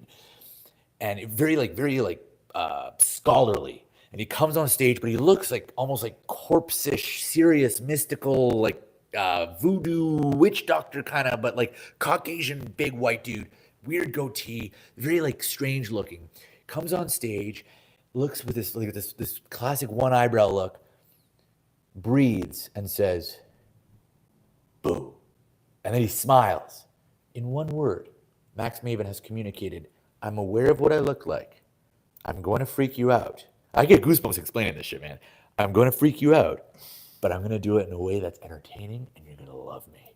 With a smile. It's one word. I literally have goosebumps because he had such, and I guarantee you that took Max years of just cutting it down, rewrite, until he got it down to one word. Comes on stage. It's a breath. It's a look. It's an acknowledgement of his entire brand being persona. Boo. And he smiles. And you go, oh shit, what's this guy about to do? You're instantly hooked. There's no wasted words. So I invite you, man, I encourage you to keep finding that if it's a phrase, if it's a word, if it's awkward, man. Here's something to help you out. First of all the gold is going to come from feeling awkward, right? And inventing that bit, that joke that you're going to save for your back pocket for your next show that is expected for you to land jokes. Interpret that context of performing with that awkwardness, with the audience loving you. They already love you. Got it. Yeah, Okay, makes sense. they already love you. So you can sit there and just wait for your sense of humor to kick in. And even when you're practicing and talking to people already love you, because the opposite may also be true, but the power is in your choice to choose. Because it's all an assumption we make in our heads. Yeah. You walk into a room of strangers, Yeah. and it's like, oh, these guys hate me. That's what you're gonna walk into that room with? That's what you're gonna land in that city thinking that, oh, this place sucks. That's the attitude, Yeah. right? When you sure. have no judgment besides, oh, these people love me, they just don't know it yet. But I feel awkward only because I don't know what I'm gonna say. I don't know what's gonna come out of my mouth. That's a wonderful thing. That's a wonderful thing. Yeah, It I think the is, it is. caveat to performing without a net is you have to have fun. Gotta have fun. You have to have fun. Yeah.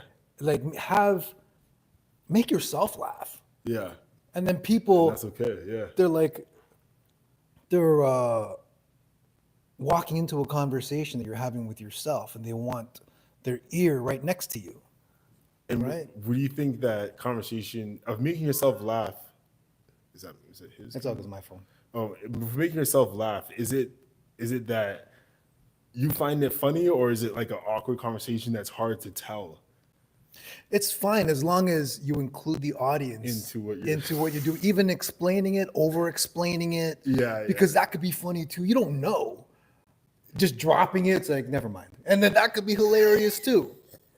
Right? Yeah, I see what you're saying. But like your That's opening amazing. line, That's amazing. your opening line with that, how does it feel to be alive? How I Like feel to be alive. that encapsulates the hilarity in the awkwardness of life. Right? And that's what makes it brilliant. And I just, I'm gonna use that as one of my openers for sure. if you're able to just cultivate that awkwardness first, like make it really awkward in that silence before you like observe the audience, acknowledge them, kind of like what Alex said about the magician guy, When you right? say taking out the mic, making that awkward. Yeah, and then Because people are like, what the fuck is this guy doing? yeah, if you're having fun just explaining it, right? You can do it so many different ways, but that line itself, that opening line, That's amazing. is brilliant. I like that. Yeah. I like how you can cater so much towards that and then fucking up on the mic and then starting your bit. With actually saying what you're going to say. That's, all right, Alex, I was going to say, with when you listen and you hear things, you collect a bunch of one-liners over time Yeah. to dish out. Yeah. And as, opening lines. You want me? Yeah, I can switch it. It doesn't matter, man. I think next time we like That's okay. teamwork, man. Relationships, ladies and gents. Opening lines, and I learned that from a friend of mine out in the UK. His name is Luke Germain, very very talented mentalist. So like mind reader, but like psychic entertainment style performer. His favorite is, I forget the novel book, but I think it's called Their Eyes Were Watching God, and it's like Zora something. The author has a cool name, but it's like ships at a distance have every man's wish aboard, and that's the opening line of that novel. And I might have butchered it, but ships at a distance have every man's wish on board. Wow. Powerful, right? Like just what does that even mean? And then you dive into this book. He taught me collect opening lines, not to reuse them, but to break them down and analyze. Like, why does that work in this context? What do I like about this? What do I dislike? If you watch the new Deadpool versus Wolverine movie, Last night. you saw it. Yeah. Can you tell me honestly, do you remember what the opening line is? No. Wasn't a very good opening line then. Right? Interesting. Seriously. And it's no disrespect to Ryan or the team. No, Like no, I enjoy the movie. Yeah. Maybe it's that we're thinking as writers, but the first line I remember of that film is the use of the Backstreet Boys song in the fight sequence. Oh, the music? Yeah. So the opening line to me is the music, but that doesn't kick in until pretty well into the movie, which tells me they could have probably cut a bunch of stuff. There was maybe some self-aggrandizing fluff from the team because they wanted to break the fourth wall, set up the expectations. But what that tells me is we can both picture the music. From people I've spoke to, they can picture the music. You probably should have started at the music and then gone into the self-aggrandizing fourth wall righty-tighty stuff. The opening line, you have a, especially now, right? We've got that long to hook. Yeah. And so First 10 seconds. if that, and live, maybe 7 to 10. On video, forget it, 10 seconds. If you get people to watch a 10-second reel, you're doing better than 90% of the people on the internet. You've got maybe 0.4, like really, because that's how fast they see the text on screen, they see the hook, they see the contrast of colors. Our brains are smart, man. Survival instinct, right? Like if I look outside right now, like the first color I saw was the white reflecting off of pharmacy, I'm assuming. That white is what hit my eyes first, and it was a reaction. It wasn't me consciously looking for a color. It was like, ooh, that's bright, because it's the white hitting my eyes. That's how fast it is. So, and we're competing with thousands of people. You brought up Gary Vee. It's my favorite thing. He says, quality, that's great, but what will win is not quantity. What will win now is quantity, quality with consistency, X time over time. Quantity, quality, add consistency, multiply by time, and you will win the internet. Okay. Yeah. And that tracks, right? I don't know what's her face is. What's the family? Kim and right. I didn't even have to say it. Right. I said, "What's the family?" I made this kind of ass move with my hand. I said, "What's the family?" Kim. You guys had it. Interesting, right? There's hundreds of thousands of Kims. I don't even know what they do, but they've shown up with quantity To some people, it's quality, consistently over a long period of time. True.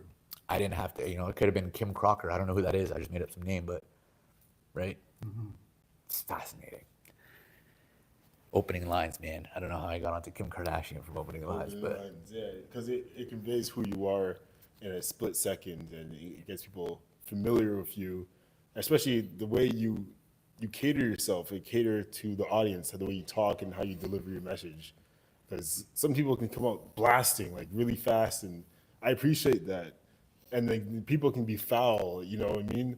And just yelling at the audience, I appreciate that as well. But I guess within that is figuring out that presence on stage on how you communicate who you are is a bit the awkwardness I'm figuring out where I gotta live in, because that's just who I am. And then knowing how to live in that with the comedy. So it's I'm gonna do that. I'm gonna make a big scene before I go up and then say what I gotta say, catering to the reflection of who I am. So you must do it. Must. Yeah. Yeah. John Cage, 433, brilliant YouTube video. I mean, it was a real life moment, but I'm referring to the video.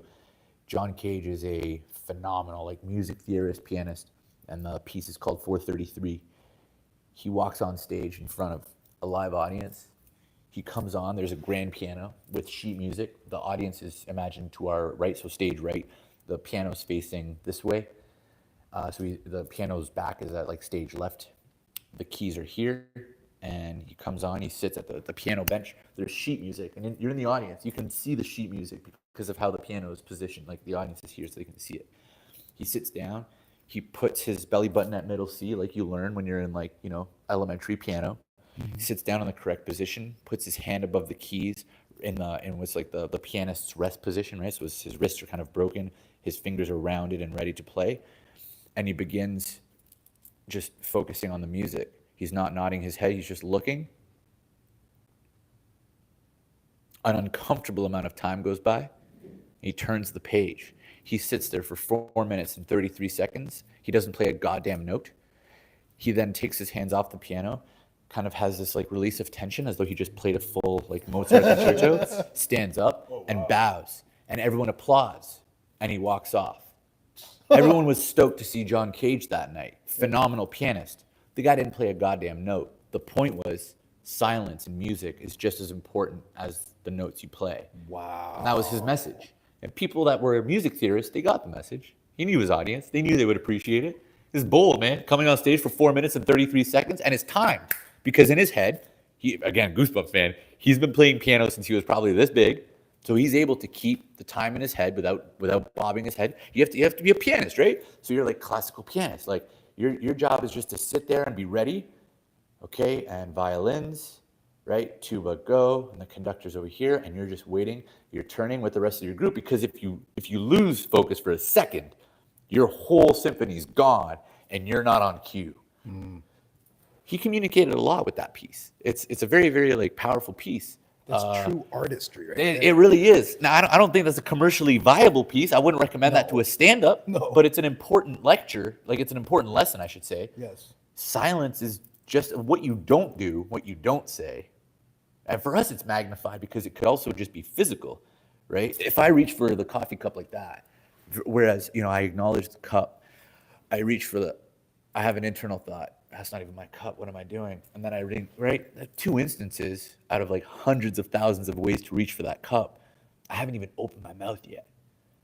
I feel like a lot of stand-ups nowadays have forgotten that the way you walk, the way you acknowledge, the way you breathe before you even speak a word. Yes. They're already judging you. So you might as well be mindful of that, right? And use it to your advantage instead of trying to resist it. If you're back there like talking about science and physics and then coming on stage and trying to act all urban and cool, I was gonna be like, what the fuck is this guy about? It's not who you were 10 minutes ago. Yeah. Mm-hmm. Yeah. And now more than ever, that's gonna kill you, right? Because people they'll just post it like, look at this fucking music, right? I don't know. Yeah, that's brilliant.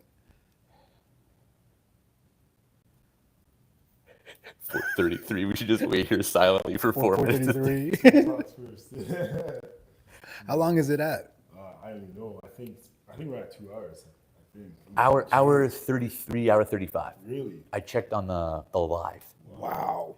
Doesn't feel like it. It feels like it's longer. Yeah. I'm surprised we packed in a lot. A lot. For what it was. That's great.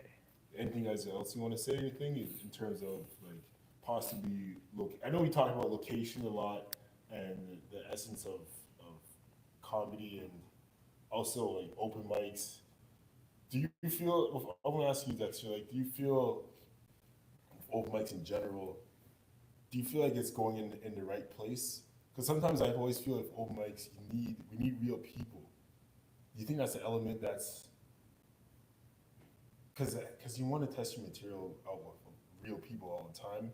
Do you feel like you think that's something that like even in this environment is starting to cater towards, get real people in, or is it still more open the door for comics to perform in front of comics?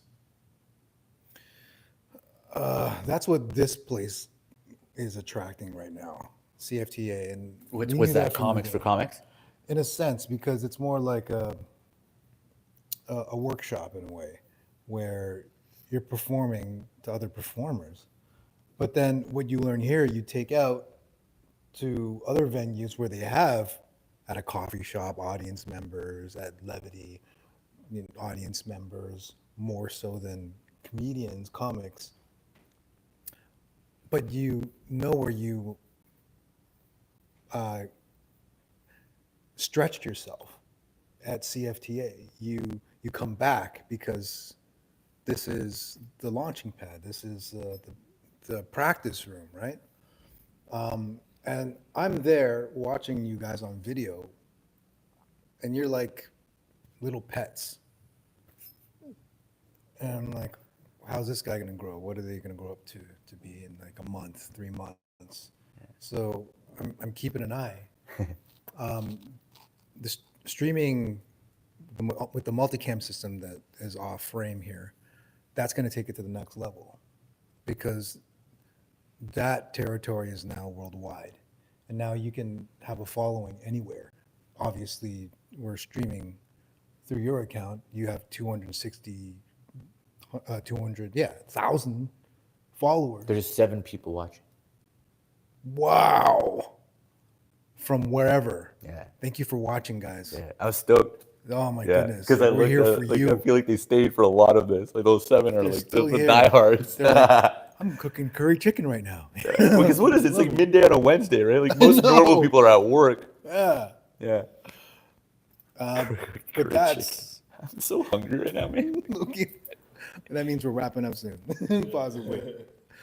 But that's going to take it to the next level, and I think anyone can pop at one time. Like I love just what this place represents, right? And that's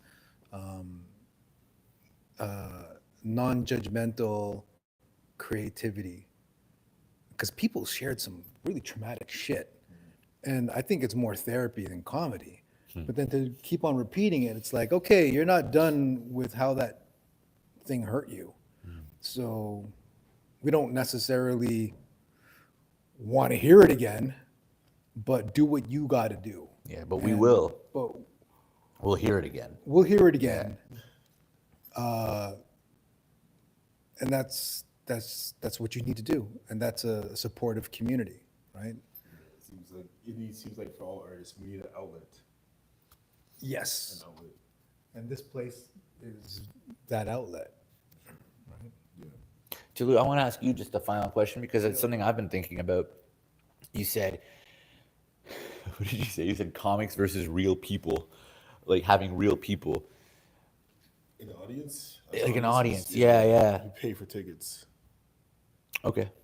Yeah. Yeah. That's the only distinction. For me, when I do comedy, my intention is I want to fill seats. Yeah. So like everything I say and do is for the attention of one day these people will be buying tickets to see myself and people that are related to in humor and whatever, networking.